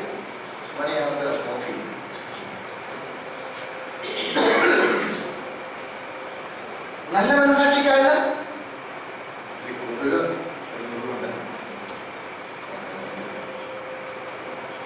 ശ്രദ്ധിക്കുക, നല്ല മനസാക്ഷിക്കായ അപേക്ഷയാണ് സ്നാനം. നല്ല മനസാക്ഷി ഇല്ലാത്ത ആർക്കും ഒരു കാരണവശാലും തിരിയാനൊക്കെയില്ല, കർത്തവ്യത്തിൽ പങ്കുള്ളതൊക്കെയില്ല. തന്നെത്താൻ സ്വതന്ത്രമായിരിക്കണം, അവന്റെ മരണത്തോട് ഏകീഭവിക്കണം. മരണത്തോട് ഏകീഭവിക്കാതെ ഒരു കാരണവശാലും അവന്റെ ശരീരത്തിന് പ്രതിനിധിയായ അപ്പത്തിലും അവന്റെ ചിന്തപ്പെട്ട രക്തത്തിന് പ്രതിനിധിയായ അല്ലെങ്കിൽ പ്രതീകമായ വീഞ്ഞിലും പങ്കാളിയാവാൻ യോഗ്യനാകുന്നില്ല. ഇനിയിപ്പോ ഭയങ്കരമായിട്ട് ചില സർക്കിൾസിൽ ഭയങ്കര വിവാദങ്ങളാണ്. ഓരോ സുഹൃത്തുക്കളിൽ പറഞ്ഞ പോലെ ഈ വിവാദം വരുന്നത് ദൈവസഭയ്ക്കുള്ളതല്ല. ഏതാ സ്ത്രീകൾ മൂടുകൊണ്ടുള്ള കാര്യം പറഞ്ഞപ്പോൾ ഓരോ സഭ പറഞ്ഞ എന്താ? ഫാദർ ദൈവസഭയ്ക്കുള്ളത് അല്ല, ദൈവസഭയ്ക്ക് അതിന് കീഴ്വഴക്കമില്ല. അനുസരിക്കാൻ മനസ്സുള്ളവർക്ക് മാത്രമേ ദൈവസഭയിലെ ശുശ്രൂഷകളിൽ പങ്കാളിത്തമുള്ളൂ. അതാണ് 11 തൊട്ടുവേളി പറയാം. തൊട്ടുവേളി പറയുന്ന വാക്യം, ഒരുത്തൻ തർക്കിപ്പാൻ ഭാവിച്ചാൽ അങ്ങനെയുള്ള മര്യാദ ഞങ്ങൾക്കില്ല, ദൈവസഭകൾക്കും ഇല്ല.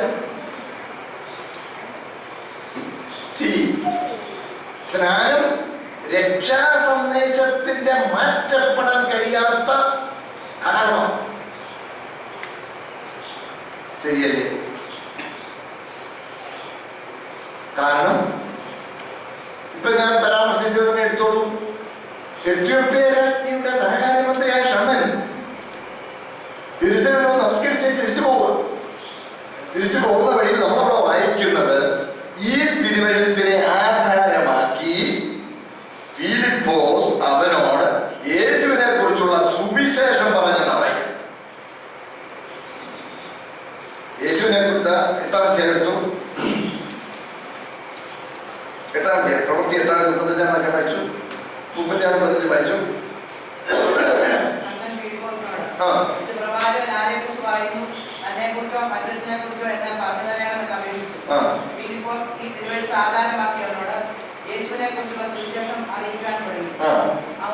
അവർ ഇങ്ങനെ വഴി പോകുമ്പോൾ വെള്ളമുള്ള ഒരു സ്ഥലത്തെത്തിയപ്പോൾ ഇതാ വെള്ളം, ഞാൻ സ്നാനം കഴിക്കുന്നതിനെ എന്ത് വിരോധം കേട്ടോ?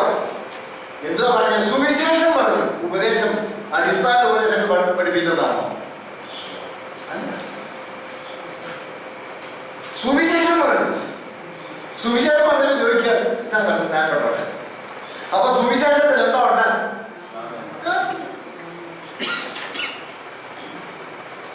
അപ്പോൾ സ്നാനപ്പെടാത്ത ഒരു വ്യക്തി സുവിശേഷം അനുസരിക്കാത്ത വ്യക്തിയാണ്.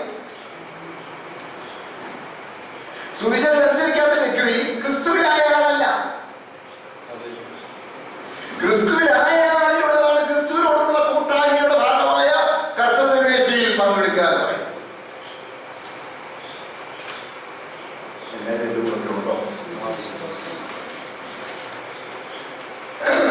അവിടെ സുവിശേഷം അനുസരിക്കാത്ത ഒരാളെന്ന് പറഞ്ഞാൽ അതല്ലേ വഴിയെ പോകുന്ന ആർക്കും വരുവതില്ല, ഇതിന് നുള്ളി പറ്റി പോകാന്ന് പറഞ്ഞിരിക്കും.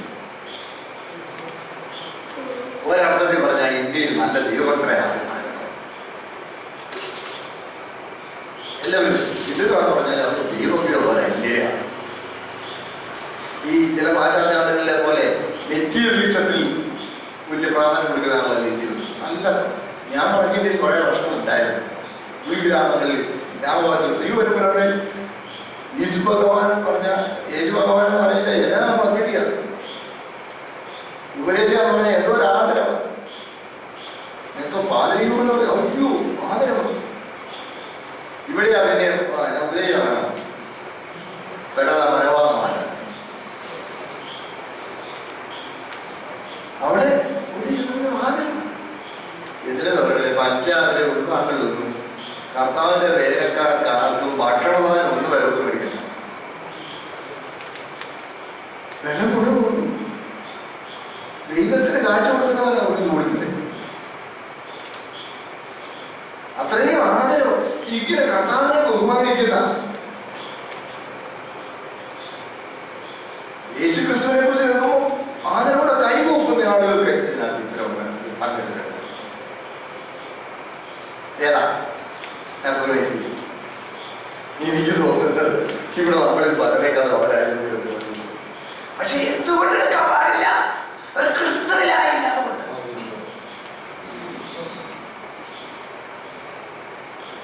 അപ്പോൾ ദൈവവചനത്തിന്റെ പ്രമാണങ്ങൾക്ക് വിധേയപ്പെടുന്നതിൽ നിന്ന് ഒഴിഞ്ഞിരിക്കാൻ പല വഴുതുണ്ടോ നമ്മളെപ്പോഴും നോക്കുക. അവൾ അങ്ങനെയായത് സഹോദരന്മാരുടെ ധാരണപ്പെട്ടത്. നിങ്ങൾ എന്നെ വിചാരിക്കുന്നത് പൗരസം പറ്റി ഒരു വെച്ചേക്ക് വരുന്നോ? ധാരണപ്പെട്ട മനസ്സിലായില്ലേ? തീർച്ചയായും അവരെല്ലാവരും കർത്താവിനെ അനുസരിച്ചവരായിരുന്നു. അപ്പോൾ സ്നാനം പറയും അതൊക്കെ പണ്ടത്തെ കാര്യം. സ്നാനമൊക്കെ എതിർത്തിരുന്ന ഒരു കാലം ഉണ്ടാകും. ഇപ്പം സ്നാനം ആരും എതിർക്കുന്നില്ല. ഒന്നും അധികം അനുഭവിക്കുന്നു. എന്നോട് ചോദിച്ചത് ഒന്ന് മുങ്ങിയാൽ മതി അത് ചോദിച്ചു. അത്രയും ആളുകൾ റെഡിയാ.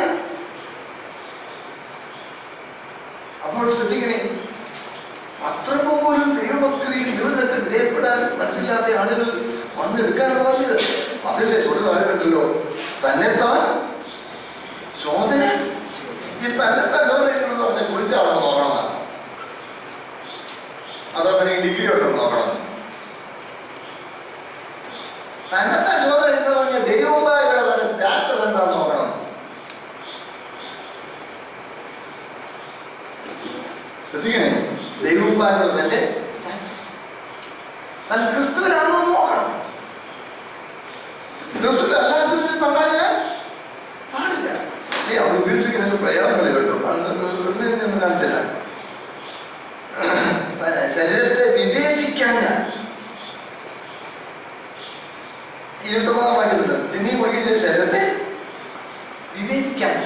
ആ ശരീരം എന്നുള്ളതിനെ കുറിച്ച് പിന്നെ പരിശീലിക്കാം. വിവേചിക്കാന്നുള്ള വാക്ക് വിശേഷതയുള്ളതായി അംഗീകരിക്കാനാണെന്നാണ്. 4-7 വാക്യത്തിൽ ഉപയോഗിച്ചിരിക്കുന്ന പ്രത്യേക പദമുണ്ട്. ആ പദം തന്നെയാണ് ഗ്രീക്കിൽ ഇവിടെ ഉപയോഗിച്ചിരിക്കുന്നത്. 4-7 വാക്യത്തിൽ നിന്നെ വിശേഷിപ്പിക്കുന്നത് എന്നുള്ളൂ. ആ വിശേഷിപ്പിക്കുന്നത് എന്നത് ഉപയോഗിച്ചിരിക്കുന്ന അതേ ഗ്രീക്ക് പദമാണ് ഇവിടെ ഉപയോഗിച്ചിരിക്കുന്നത്.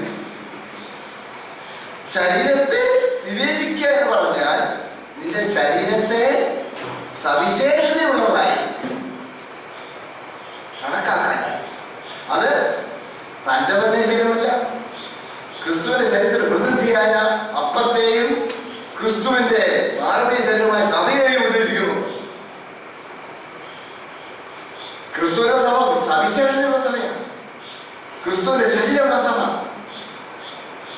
സവിശേഷമായ ക്രിസ്തുവിന്റെ ശരീരത്തെ പ്രതിനിധീകരിക്കുന്ന ഈ അപ്പം. അപ്പോൾ ഈ 3 നിലയിലുമുള്ള വിവേചനം ഉണ്ടാകും. 3 നിലയിലും ഇത് ക്രിസ്തുവിന്റെ ശരീരം സവിശേഷതയുള്ളതാണ്. ഞാൻ പങ്കെടുക്കുന്ന ഈ സമൂഹം ക്രിസ്തുവിന്റെ ശരീരമായ സഭ സവിശേഷതമാരാ, വിശുദ്ധന്മാരാ. എന്റെ ശരീരം, എന്റെ ശരീരം പരിശുദ്ധാത്മ അധൂസിക്കുന്ന മന്ദിരവും ഞാൻ ക്രിസ്തുവിനെ ധരിച്ചിരിക്കുകയും ചെയ്യുന്ന അത്രയും സമർപ്പണം. നോക്കണേ, ഇങ്ങനെ അവിടെ പറയുന്നുണ്ട്, ശരീരത്തിൽ വേദിക്ക് തനിക്ക് ശിക്ഷാവധി തിന്നുകയും കുടിക്കുകയും എന്ന് പറഞ്ഞാൽ ശിക്ഷാവധി തിന്നുകയും കുടിക്കുകയും ചെയ്യുന്നെന്ന് പറയുന്നത് ശിക്ഷാവധി തിന്നുകയും കുടിക്കുകയും ചെയ്യുന്നത് എന്ന് പറഞ്ഞാൽ താൻ ഭക്ഷിക്കുന്നത് തന്നെ ശിക്ഷാവധിയാണ്. അതിനെക്കുറിച്ച് ഒരാൾ പറഞ്ഞത്, ഈ എലിയെ പിടിക്കാൻ നമ്മള് എലിവിഷം വെച്ചു, കൂടി എലിവിഷം വെച്ചു. പാവ എലി വന്ന് ഇഷ്ടപ്പെട്ട ഭക്ഷണം ആണെന്നിട്ട് പാവം അതെടുത്തോണ്ട്, പക്ഷെ അത് തിന്നുന്നത് എന്തോ മരണമാണ് തിന്നുന്നത്.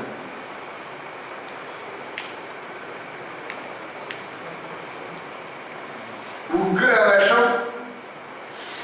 എടുത്ത് കഴിക്കുന്നത് പോലെയാ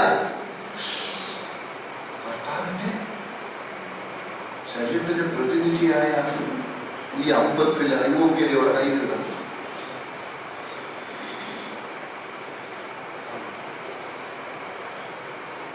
ഗൗരവമുള്ളതാണ്. സ്തോത്രം.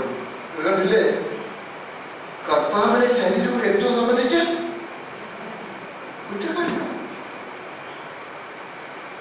നമ്മള് കണ്ടില്ലേ, ഡെഡ് ബോഡിയെ ഡിസോണർ ചെയ്യുക എന്ന് പറഞ്ഞ കൊച്ചു കാര്യമല്ല. ലോകത്തിലെ ഏതൊരു രാജ്യത്തും നിയമം ഡെഡ് ബോഡി ഡിസോണർ ചെയ്യാൻ പാടില്ല. ഒരിക്കലൊരു കേസുണ്ടായത്, വണ്ടി ഇടിച്ച് കിടക്കുക. വണ്ടി ഇടിച്ച് കിടക്കുമ്പോ ടൂ വീലറൊക്കെ സൈഡിൽ കൂടെ പോകും. ഇങ്ങനെ കൈങ്ങനെ ഇടിച്ച് കിടക്കുക, വണ്ടി ഇടിച്ച് മരിച്ചാൽ പോലീസ് വന്നില്ല. അങ്ങനെ കിടക്കുമ്പോ ഒരു കാറിൽ ഒരാൾ വന്നു, അവിടെ വെച്ചിട്ട് തലയിടിയാണ്. അയാൾ ഈ കൈ ഇച്ചിരി ഇങ്ങോട്ട് ഒതുക്കി വെച്ചാൽ അവന്റെ വണ്ടി അങ്ങ് പോകും. കൈ ഇച്ചിരി ഒതുക്കി വെച്ചാൽ അയാൾ കാലുകൊണ്ട് ഈ മരിച്ചു കിടക്കുന്ന അയാളുടെ കാലുകൊണ്ട് ആ കൈ ഇങ്ങനെ അവരുടെ ജലത്തോടെ നീക്കി.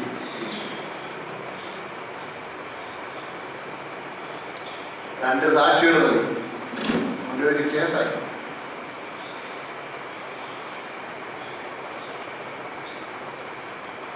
എന്താ ചെയ്തേ? ഇങ്ങനെ അവരത്യാവശ്യം പോണാൻ ഇങ്ങനെ കിടന്ന ശരീരത്തിന്റെ ആ കൈ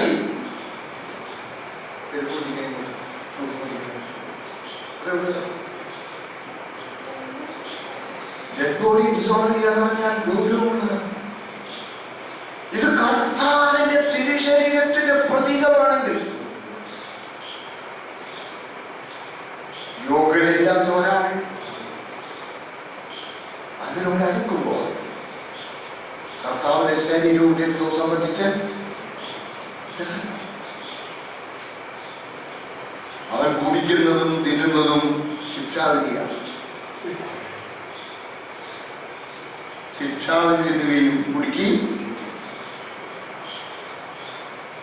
ഇത് ഹേതുവായി നിങ്ങൾ പലരും ബലഹീനരും ഒത്തിരി രോഗികള് ഒത്തിരി പേരും ബലഹീനരായി, അനേകരും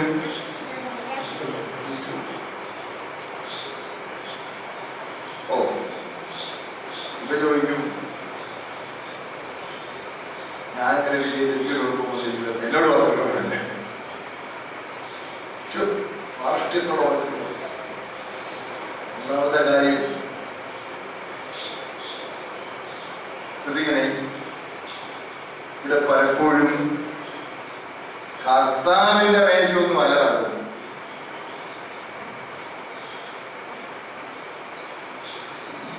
ആരുടെ ഒരു വണ്ണു മുറിച്ചു നിന്ന് സ്ക്വാഷ് മേടിച്ച് കുടിച്ചു കണ്ടത് കർത്താവിനെ.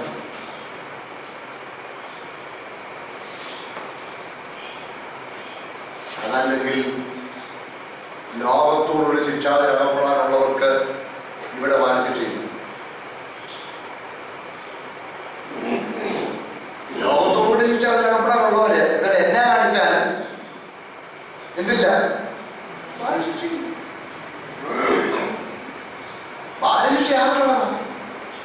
മക്കളുള്ളതാണ്.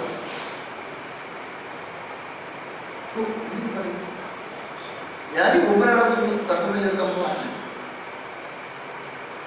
ഒരിക്കൽ ഞാൻ കർത്തവ്യം ചേർത്തിരിക്കും ഭയങ്കരമായിരുന്നു. ഞാൻ ചെന്നിരിക്കുന്നതിൻ്റെ അടുത്ത് ഒരാൾ വന്നിരിക്കുന്നു. ഇദ്ദേഹത്തിന് ഇപ്പോൾ കണ്ടിട്ട് എഴുതിയിരിക്കുകയാണ്. ഇവിടെ കർത്തവ്യം ചെയ്യുമ്പോഴെന്ന് പറഞ്ഞൊരു ഭാര്യയൊക്കെ ഞങ്ങൾ വെളുപ്പിനെ പോയതാണ്. ഞാൻ എൻ്റെ വിദ്യ ആരംഭിച്ച എന്നാലും നമുക്കൊന്നും മിണ്ടാതിരിക്കണം. പ്ലീസ് അത്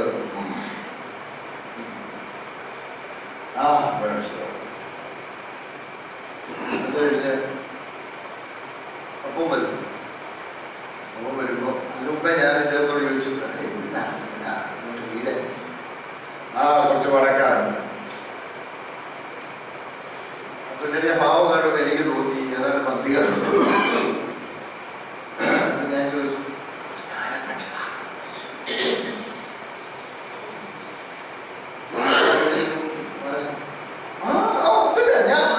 സ്ഥാനപ്പെട്ടതാണ്.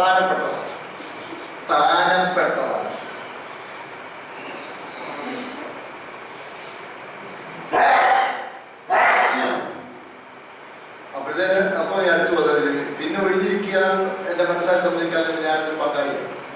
അതിനകത്തൊരു വർഷം ആ മുമ്പരെ എടുത്തേക്കേണ്ടത് അല്ല, മുറിച്ചെടുക്കുകയൊന്നുമല്ല. അതിനകത്തൊരു വിഷമം അങ്ങനെ എടുത്തു. ഇനി വന്നപ്പോഴും എന്നാ നിർത്തി ഈ പരിപാടിക്ക് ഞാൻ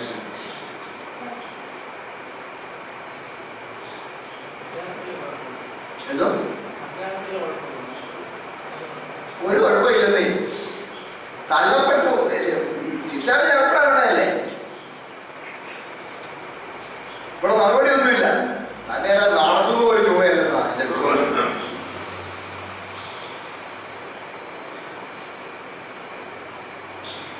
ഒരു ചടങ്ങ് പോലെ ഭക്തിയോടെ പങ്കെടുക്കുന്നവരുണ്ടായിരിക്കും.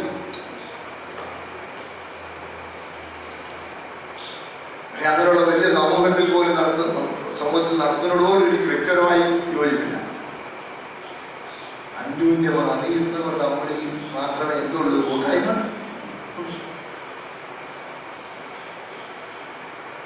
അതിന്റെ ഗൗരവബോധത്തോടുകൂടി പങ്കെടുക്കേണ്ട ശുശ്രൂഷയാണ്. അതാണ് പറയുന്നത്, ഇത് ഹേതുവായി നിങ്ങൾ പലരും രോഗികളാണ്, അനേകരും മരണമുണ്ട്. നാം നമ്മെ തന്നെ വിധിച്ചാൽ വിധിക്കപ്പെടുന്നു. അല്ല, വിധിക്കപ്പെടുന്നുവെങ്കിലോ നാം ലോകത്തോടുകൂടെ ശിക്ഷ ഏർപ്പെടാതിരിക്കുന്നത്. എന്തോ നമ്മെ ബാലശിക്ഷ ഓരോ സ്ഥിതിയിലും ഇന്നത്തെ പോലെ പെട്ടെന്ന് വിവരം അറിയാനുള്ള സംവിധാനങ്ങളൊന്നും ഇല്ലല്ലോ. ഓരോ സ്ഥലത്ത് അറിഞ്ഞത് 16 വായിച്ച് എവിടെ ഒരു കാണാൻ കഴിയും. ഈ എഴുത്തൊക്കെ ആയിട്ട് ഈ സമയത്ത് ഓരോന്നിൻ്റെ അടുത്ത് വന്ന ആളുണ്ട്. അവർ കൊടുത്തയച്ച് എഴുത്തൊക്കെ ആയിട്ട് വന്ന ആളുകളുണ്ട്.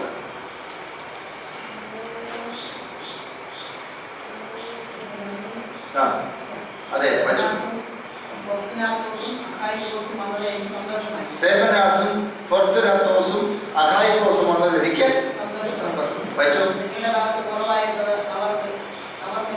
കേട്ടോ. നിങ്ങളുടെ ഭാഗത്ത് കുറവായുള്ളത് 3 പേരുടെ ഒരു ഡെലിഗേഷനാണ് ഗുരുത്തിൽ നിന്ന് വന്നേക്കുന്നത്.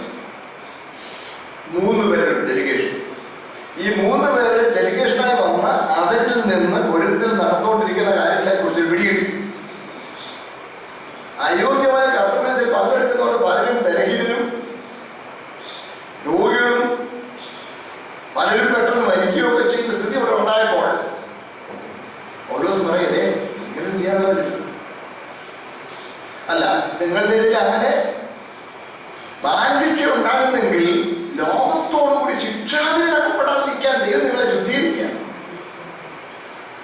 അതാണ് നമ്മള് പത്രോസ് 4:17 വായിച്ച് 1 പത്രോസ് 4:17.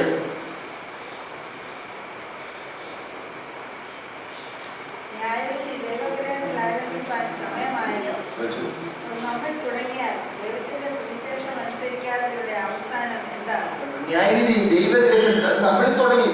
ദൈവഗ്രഹത്തിൽ ചിലപ്പോൾ എന്ത് ചെയ്യും? ശുദ്ധീകരണമായിരിക്കും. എബ്രാഹിം 12:7 വായിച്ചു. അത് ഒന്നുകൂടെ ക്ലിയറാണ്.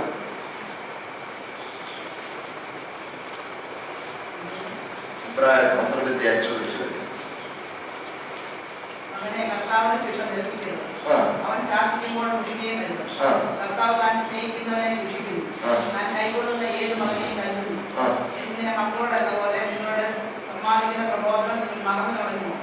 നിങ്ങൾ ബാലശിക്ഷ സഹിച്ചാൽ ദൈവം മക്കളോടെന്ന പോലെ നിങ്ങളോട് പെരുമാറുന്നു. അപ്പൻ ശിക്ഷിക്കാത്ത മകൻ എവിടെയുള്ളൂ? എല്ലാവരും പ്രാപിക്കുന്ന ബാലശിക്ഷ കൂടാതിരിക്കുന്നെങ്കിൽ നിങ്ങൾ മക്കളല്ല അവരുടേന്മാരൊക്കെ.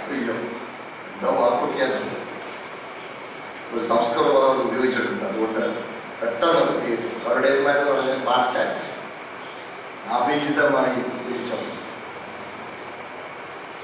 10-ാം വാക്യം വായിച്ചു. അവർ ശിക്ഷിച്ചതെ കുറെ കാലവും തങ്ങൾക്ക് ബോധിച്ച പ്രകാരം അത്രേ. അവനോ നാം അവന്റെ വിശുദ്ധി പ്രാപിക്കേണ്ടതിന് നമ്മുടെ ഗുണത്തിനായി തന്നെ ശിക്ഷിക്കുന്നു. കേട്ടോ, കർത്താവ് നമ്മുടെ ഗുണത്തിനായി അവന്റെ വിശുദ്ധി പ്രാപിക്കാൻ നമ്മളെ ബാലശിക്ഷ കൂടാതെ പറഞ്ഞതിൽ മക്കളല്ല, അവരുടെ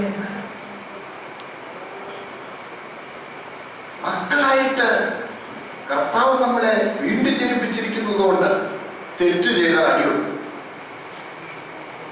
അടിയില്ലെന്നുള്ളത് ചെയ്ത് തെറ്റല്ലെന്നല്ല കാണണ്ട. അയ്യോ എന്നെ തല്ലിയോ കർത്താവേ എന്ന് ആലോചിക്കുന്നത്. ലോകത്തോടുകൂടെ ശിക്ഷാവിധിയിൽ അകപ്പെടാതിരിക്കാനാണ് ബാലശിക്ഷ. ലോകത്തോടുകൂടെ ശിക്ഷാവിധിയിൽ അകപ്പെടാൻ വിധിക്കപ്പെട്ടവന് എന്തില്ല?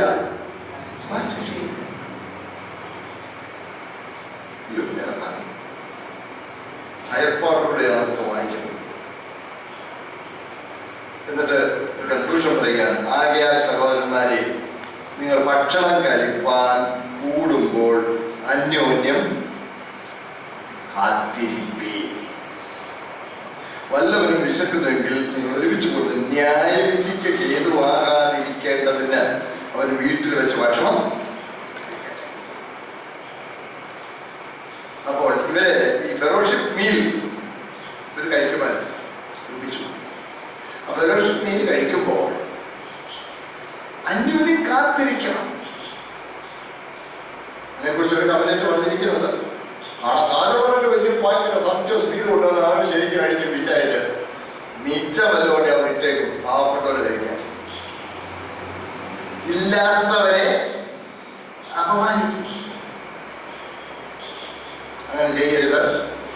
എല്ലാവരും കൂടി ഒന്നിച്ചു വന്നിട്ട് ഒന്നിച്ചു വേണമെങ്കിൽ അന്യോന്യം കാത്തിരിക്കണം. ഈ കാത്തിരിക്കുന്നോ അത് 10 നന്നേ എന്നാ വിശപ്പാണെങ്കിൽ എടുത്തോട്ട് ഇങ്ങോട്ട് വരണം. അവിടെ അടിച്ചു പോന്ന മനസ്സിലായില്ലേ? പോലീസ് പറയുന്നത് ഇവിടെയാണെങ്കിൽ അന്യോന്യം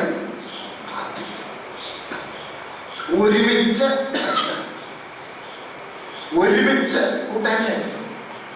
എന്റെ പൊന്നു തോന്നിയ അങ്ങനെയുള്ളവർ മാത്രമേ സഭയിലുണ്ടാകും.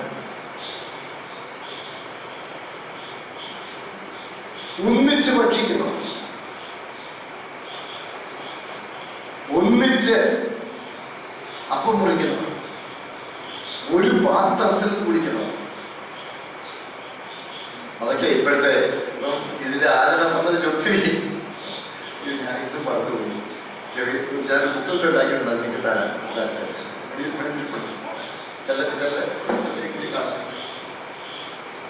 കർത്തവേശ് മോഹൻ ഭാഷയൊക്കെ അദ്ദേഹം ഞാൻ ഇങ്ങനെയുള്ള വിഷയങ്ങളെല്ലാം അതിനകത്ത് വിശദമായിട്ട് കൈകാര്യം ചെയ്യും. അതുപോലെ പുളിപ്പില്ലാത്തതാണെന്ന് പറഞ്ഞ് വേറെ സഭയിൽ ചില പ്രശ്നങ്ങൾ, വേറെ ചിലരുടെ രാത്രിയിലെ കേൾക്കാമെന്ന് പറഞ്ഞു. കർത്താവ് രാത്രിയല്ലേ സ്ഥാപിച്ചു? എന്നാ പിന്നെ മാലിമുറിയും കൂടെ വേണം.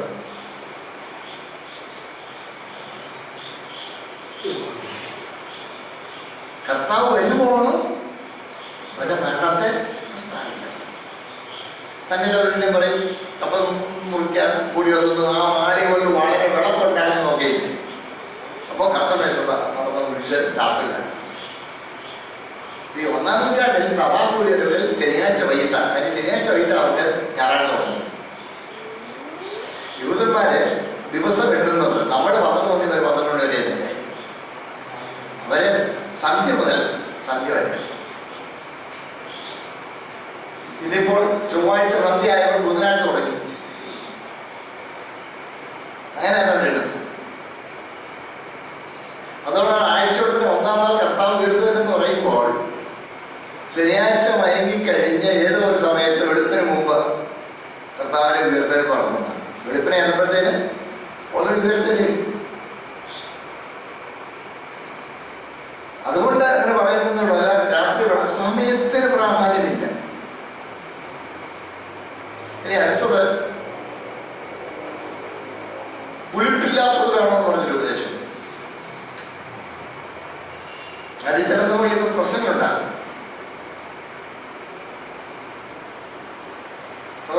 ഈ പുളിപ്പ് അതിൽ തന്നെ ഒരു തിന്മയാണ് എന്നൊരാശയം വന്നിട്ടാണ്.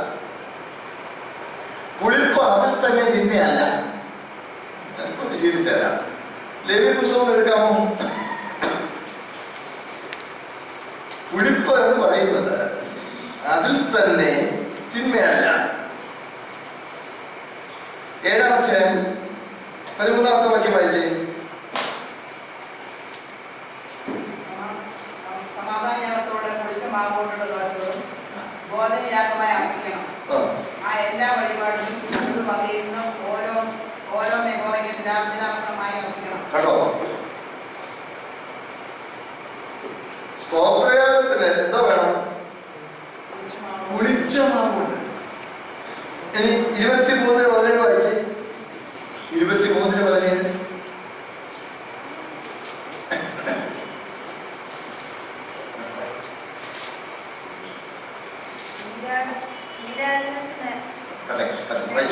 മാവുകൊണ്ട് 2 അപ്പം നിങ്ങളുടെ വാസസ്ഥലങ്ങളിൽ നിന്ന് കൊണ്ടുവരണം. അത് നേരിയ മാവ് കൊണ്ടുള്ളതും പുളിപ്പിച്ച് ചുട്ടതും ആയിരിക്കണം. പുളിപ്പിച്ച് ചുട്ടതായിരിക്കും നീരാജനം. അപ്പൊ പുളിപ്പ് എന്ന് പറയുന്നത് അതിൽ തന്നെ തിന്മയല്ല.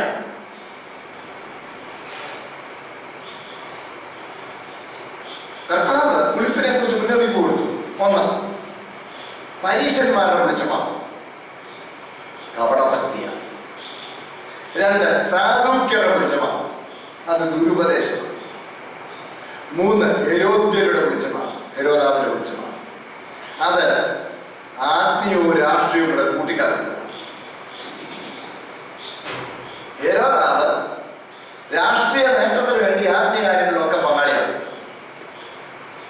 ഗ്രേറ്റ് പോയിന്റ് എന്നൊക്കെ പറഞ്ഞ വലിയൊരു വഴിപാട് ദൈവാലയത്തിൽ. ഗ്രേറ്റ് പോയിന്റ് എന്നൊക്കെ പറഞ്ഞാൽ ഇന്നത്തെ വിലയിൽ കോടികൾ വില വരുന്ന ഒരു വലിയ മുന്തിരിവള്ളിയുടെ ഒരു രൂപമാണ്. തനി പൊന്നിൽ ഉണ്ടാക്കി പച്ച ഇലയ്ക്ക് പകരം മരതക കല്ല് വെട്ടി പച്ച ഇലയുണ്ടാക്കി. മുന്തിരിങ്ങയ്ക്ക് പകരം അതേ നിറമുള്ള രത്നങ്ങൾ. അത്രയും പണച്ചെലവ് കഴിച്ച് എന്തിനാണ് യഹൂദന്മാരുടെ വിധിയുണ്ട്. രാഷ്ട്രീയവും ആത്മീയവും കൂടെ കൂട്ടിക്കലർത്തുന്ന അതാണ് ഹെരോദാവിനെ വിളിച്ചത്. അതിനെ സൂക്ഷിച്ചൊഴിഞ്ഞുകൊള്ളാനാണ് കർത്താവ് പറഞ്ഞത്. എന്ന് പറഞ്ഞാൽ അത് നമ്മളെ സ്വാധീനിക്കരുത്. അപ്പോൾ പുളിപ്പ് എന്ന് പറയുന്നത് സ്വാധീനം എന്നാണ് അതിന്റെ അർത്ഥം. ബൈബിളിലെ അർത്ഥം എല്ലാവരും കൂടി ഉണ്ടോ?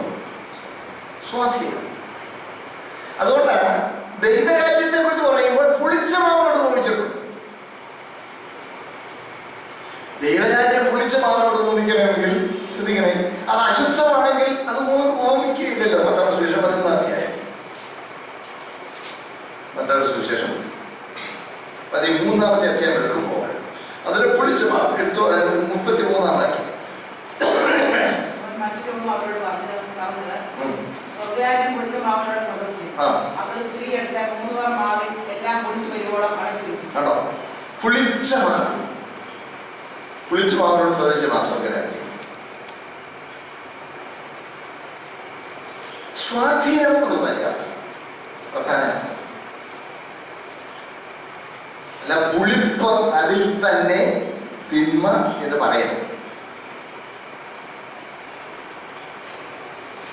എല്ലാവരും രണ്ടു കൂടെ തന്നെ ആവട്ടല്ല.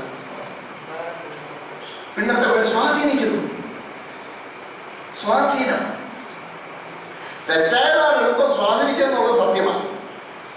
അതുകൊണ്ടാണ് എളുപ്പം സ്വാധീനിക്കുന്നതിനോട് വിളിച്ചു മകനെ നേരായിട്ടാണ് വിളിച്ച മകനെ കുറിച്ച് പറഞ്ഞിരിക്കുന്നത്. അതുകൊണ്ട് പുളിപ്പില്ലാത്തതേ ആകാവൂ എന്നൊന്നും നമ്മൾ നിർബന്ധം പറയും. അതുപോലെ ഞാൻ ഓർക്കുന്നുണ്ട്, ഞാനൊരിക്കൽ ഒരു പേര് പറയുന്നില്ല, അറിയപ്പെടുന്ന ഒരു വലിയ സഭയിൽ അതിഥി പ്രസംഗകനായ ഞായറാഴ്ച സമാജത്തിൽ ഒത്തിരി പാസ്റ്റർമാരൊക്കെ ഉള്ള ഒരു സഭയാണ് കേരളത്തിൽ തന്നെ. ഞാനൊരു കത്തുമേശ സംബന്ധിക്കുക. ഞാൻ കത്തുമേശ സംബന്ധിക്കുമ്പോൾ ചപ്പാത്തി പോലെ ഇച്ചിരി കട്ടിയായിട്ട് ഗോതമ്പ് കൊണ്ടുള്ള അപ്പാണ് ഉണ്ടാക്കിയത്. എൻ്റെ അടുത്ത് നോക്കുമ്പോൾ ഞാനതിൽ ഒരു നുള്ളെടുത്തു. ഒന്നാമത് ഞാൻ പ്രസംഗിച്ച് വരുമ്പോഴത്തേക്ക് ഈ വായിലിങ്ങനെ ഉണങ്ങിയിരിക്കാം. ഇത് വായോട്ടിട്ടിട്ട് ഇറങ്ങൊന്നുമില്ല, ആ കുടിക്കും ഒരാൾ വരുന്നത്. പിന്നെ ഒരു പരുവത്തിൽ ഒഴിച്ചതിന് കഴിഞ്ഞ് ചൂടിൻ്റെ കൂടെ കൂട്ടി ഇതുവരെ തല്ലിയാണ്. പലരും അങ്ങനെ ബുദ്ധിമുട്ട് ഞാൻ കണ്ടു. അത് മുറിക്കാൻ തന്നെ പാടാണ്, വഴുക പോലെ ഇരിക്കുക.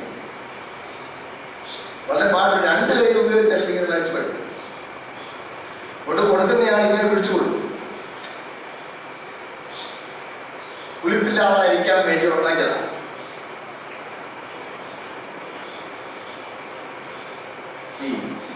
ആ വസ്തുവിന്റെ അവസ്ഥ എന്നുള്ളതിനേക്കാൾ അത് പ്രതിനിധാനം ചെയ്യുന്ന ആ വാല്യൂ ആണ് അതിനകത്ത് പ്രധാനം.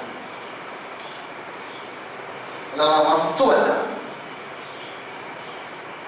സമയം പ്രധാനമല്ല, ആ വസ്തു. അപ്പൊ വരുന്ന അപ്പവും മീനും വേണോ, വേറെ എന്തെങ്കിലും പോലെ ഇഡലി സാമ്പാറും പോലെ എന്നൊക്കെ ചോദിക്കുന്ന കാര്യമുണ്ട്. ഞാൻ കേട്ടത് UGC എന്ന് പറഞ്ഞൊരു തിയോളജിക്കൽ കോളേജ് ഉണ്ട് ബാംഗ്ലൂർ. UGC രാവിലെ ബ്രേക്ക്ഫാസ്റ്റ് ചെയ്യുമ്പോൾ ഇഡലി സാമ്പാർ അത്രയല്ല. അപ്പവും മീനും പ്രത്യേകം പറഞ്ഞിട്ടുണ്ടെന്നേ. പിന്നെ നീ അസംബ്ലി കാണിക്കുന്നത് അത് മത്സരമല്ലേ? ഇന്ന അപ്പമെന്ന് പറഞ്ഞിട്ടില്ല. അപ്പവും മീനും ലോകത്തിൽ എവിടെയും അവൈലബിൾ ആയിട്ടുള്ള ഒരു ഫ്രൂട്ടാണ് മുന്തിരി.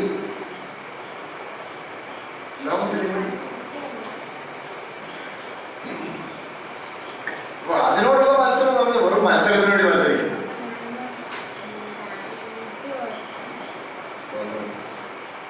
വസ്തുവിനല്ല പ്രാധാന്യം, അത് പ്രതിനിധീകരിക്കുന്ന കർത്താവിന്റെ നാമത്തിൽ ആയിരിക്കുന്നു എന്നുള്ളതുകൊണ്ടാണ് അത് പ്രധാനമായത്. ഇനി അതുപോലെ അവിടെയുള്ള പേര് നമ്മൾ ഒരു കാര്യം കൂടി ശ്രദ്ധിക്കാനുള്ളത്, അപ്പം എടുത്തു സ്തോത്രം ചൊല്ലി. അപ്പം എടുത്ത് സ്തോത്രം ചൊല്ലിക്കുന്നു പറഞ്ഞാൽ നമ്മൾ പലപ്പോഴും ഇങ്ങനെ പറയുന്നത് അപ്പം വാഴ്ത്തി എന്ന് പറയാം. അപ്പം വാഴ്ത്തി എന്ന് പറഞ്ഞാൽ അപ്പത്തെ വാഴ്ത്തുന്നു. ഈ മോതിരം വാഴ്ത്തി കൊടുത്തു എന്നൊക്കെ പറയുന്നില്ലേ? വലിയ തിരുമേനി വാഴ്ത്തി തന്ന് ഞാൻ നിന്റെ കയ്യിൽ അണിയിച്ച മോതിരം, അത് എത്ര ലാഘവത്തോടെയാണ് വലിച്ചൊരു കളഞ്ഞത്. ഒരു ജ്ഞാനപ്പെട്ടതിന് അവർക്കുണ്ടാക്കിയ കൂട്ടത്തിൽ ഭർത്താവ് പറഞ്ഞ വലിയ തിരുമേനി വാഴ്ത്തി തന്ന നിന്റെ കഴുത്തിൽ അണിയിച്ച മിന്നുമാല, അതിന് യഥാർത്ഥമില്ല. അപ്പൊ ഈ വാഴ്ത്തുക എന്ന് പറഞ്ഞാൽ അവര് വിചാരിക്കുന്ന ഈ ആ പറഞ്ഞ ചില ചൊല്ലുത്തും കൊണ്ട് ഈ വസ്തുവിനകത്ത് ഏതോ ഒരു മിസ്റ്റിക് വാല്യൂ അതിനുണ്ടായിരുന്നാണ് നമ്മൾ ചെയ്യുന്നത്. അതെല്ലാം മുമ്പ് ചെയ്തിട്ടല്ലേ? അതുപോലെ ഈ അപ്പം എടുത്തിട്ട് പ്രാർത്ഥിക്കുമ്പോൾ ഇതിനകത്തൊക്കെ ഒരു മിസ്റ്റിക് വാല്യൂ ഉണ്ടാകുന്നത്. അങ്ങനെയല്ല സോദരല്ലേ. അപ്പം എടുത്ത് ദൈവത്തെ വാഴ്ത്തി, അല്ല അപ്പത്തെ അല്ല വാഴ്ത്തി. ഈ കർത്താവിനെ നമ്മൾ സൂക്ഷിക്കണം. കർത്താവിനെ തൃക്കരം കൊണ്ട് ഇത് അനുഗ്രഹിച്ചതെന്ന് പറയാം.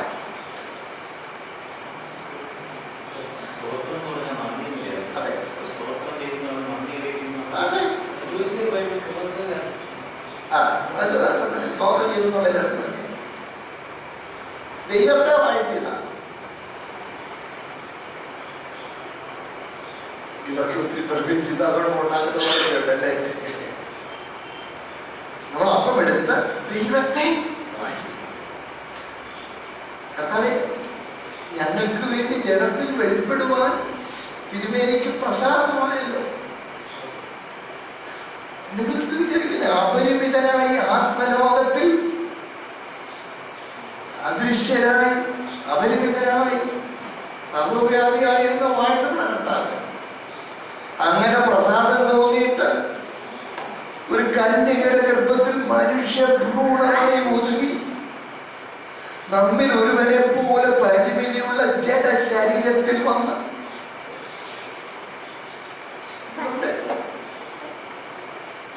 അങ്ങനെ തന്നെ താഴ്ത്താൻ കർത്താവിന് പ്രസാദം തോന്നി.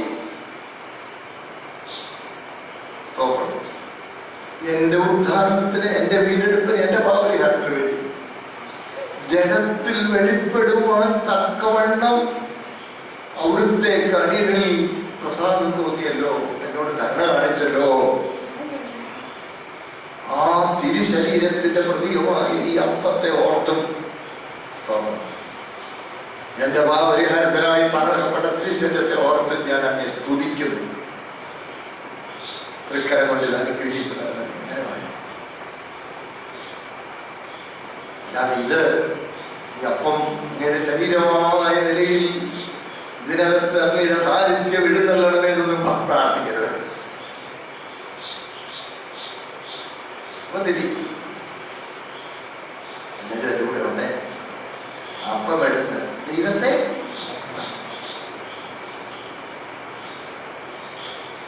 അപ്പത്തെ അല്ല മറ്റേ സൗകര്യം ഈ ശുശ്രൂഷ എടുക്കുമ്പോൾ നമ്മൾ യോഗ്യത ഉറപ്പുവരുത്തി. യോഗ്യത എന്ന് പറഞ്ഞാൽ നല്ല മനസാക്ഷിയുണ്ട്. അത് നമ്മൾ പലപ്പോഴും ഓർത്ത് പറയാറുണ്ട്. ദൈവത്തിൻ്റെയും മനുഷ്യൻ്റെയും മുമ്പായ കുറ്റമറ്റ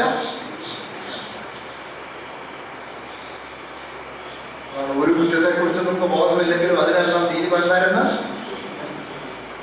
അതുകൊണ്ട് എപ്പോൾ തിരുമേശ്വരം എടുത്താലും കർത്താവിന്റെ സന്നിധിയിൽ ശുദ്ധീകരണത്തിനായ ഒരു പ്രാർത്ഥന സ്തോത്രം ആ യോഗ്യതയോടുകൂടെ വേണമെങ്കിൽ പങ്കാളികളാണ്. അപ്പോൾ പിന്നെ ഒരു കപ്പ് ഓരോരോ ഇൻഡിവിജ്വൽ കപ്പാകരുതോ? മനസ്സിലായില്ലേ? എനിക്ക് ഒത്തിരി ചോദ്യങ്ങളായിരുന്നു.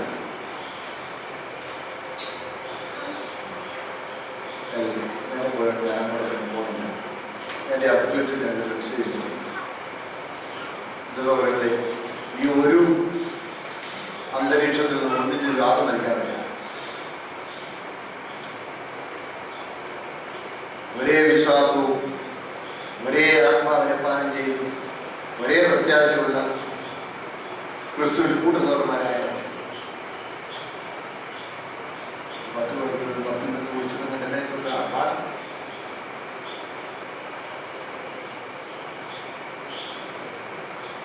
ഇതുകൊണ്ടാകുന്നു തോന്നുന്നു.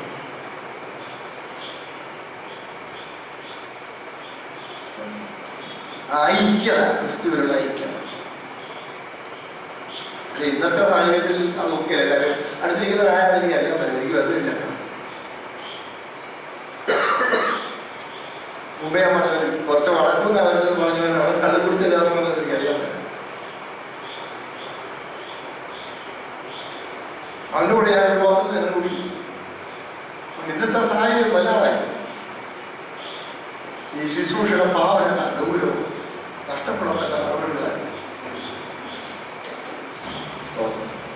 നമ്മളതിലൊന്നും പങ്കാളികളായി. കർത്താവിന്റെ തിരുശരീരത്തെ പ്രതിനിധീകരിക്കുന്നു, തിരുരക്തത്തെ പ്രതിനിധീകരിക്കുന്ന അപ്പൂപ്പി പങ്കാളിയാവും. ആ ഓർമ്മയോ ആ സമർപ്പണത്തോടുകൂടി നാം ഈ ശുശ്രൂഷ പങ്കാളികളാണ്. യോഗ്യതയെ കുറിച്ച് തികച്ചും ബോധവാന്മാരാണ്. അങ്ങനെ നമ്മുടെ പാപങ്ങളുടെ മോചനത്തിനായി നമുക്ക് പകരം തകർക്കപ്പെട്ട തിരിച്ചറിയുകയും നമ്മുടെ വീണ്ടെടുപ്പിന് വേണ്ടി നമുക്ക് പകരമായി ചിന്തിക്കാം. നമ്മുടെ വീണ്ടെടുപ്പിനായി ചിന്തി രക്തത്തെ പ്രതികരിക്കുന്ന കുഴികളിൽ പങ്കാളികളാകാൻ ദൈവം ഭാഗ്യം തന്ന എല്ലാ വിശുദ്ധമാക്കാൻ പ്രാർത്ഥനയില്ല നമ്മുടെ യോഗ്യത ഇല്ലെന്ന് നിൽക്കുന്നുണ്ടെങ്കിൽ എത്രയും വേഗം മക്കളുടെ യോഗ്യത പ്രാപിച്ച്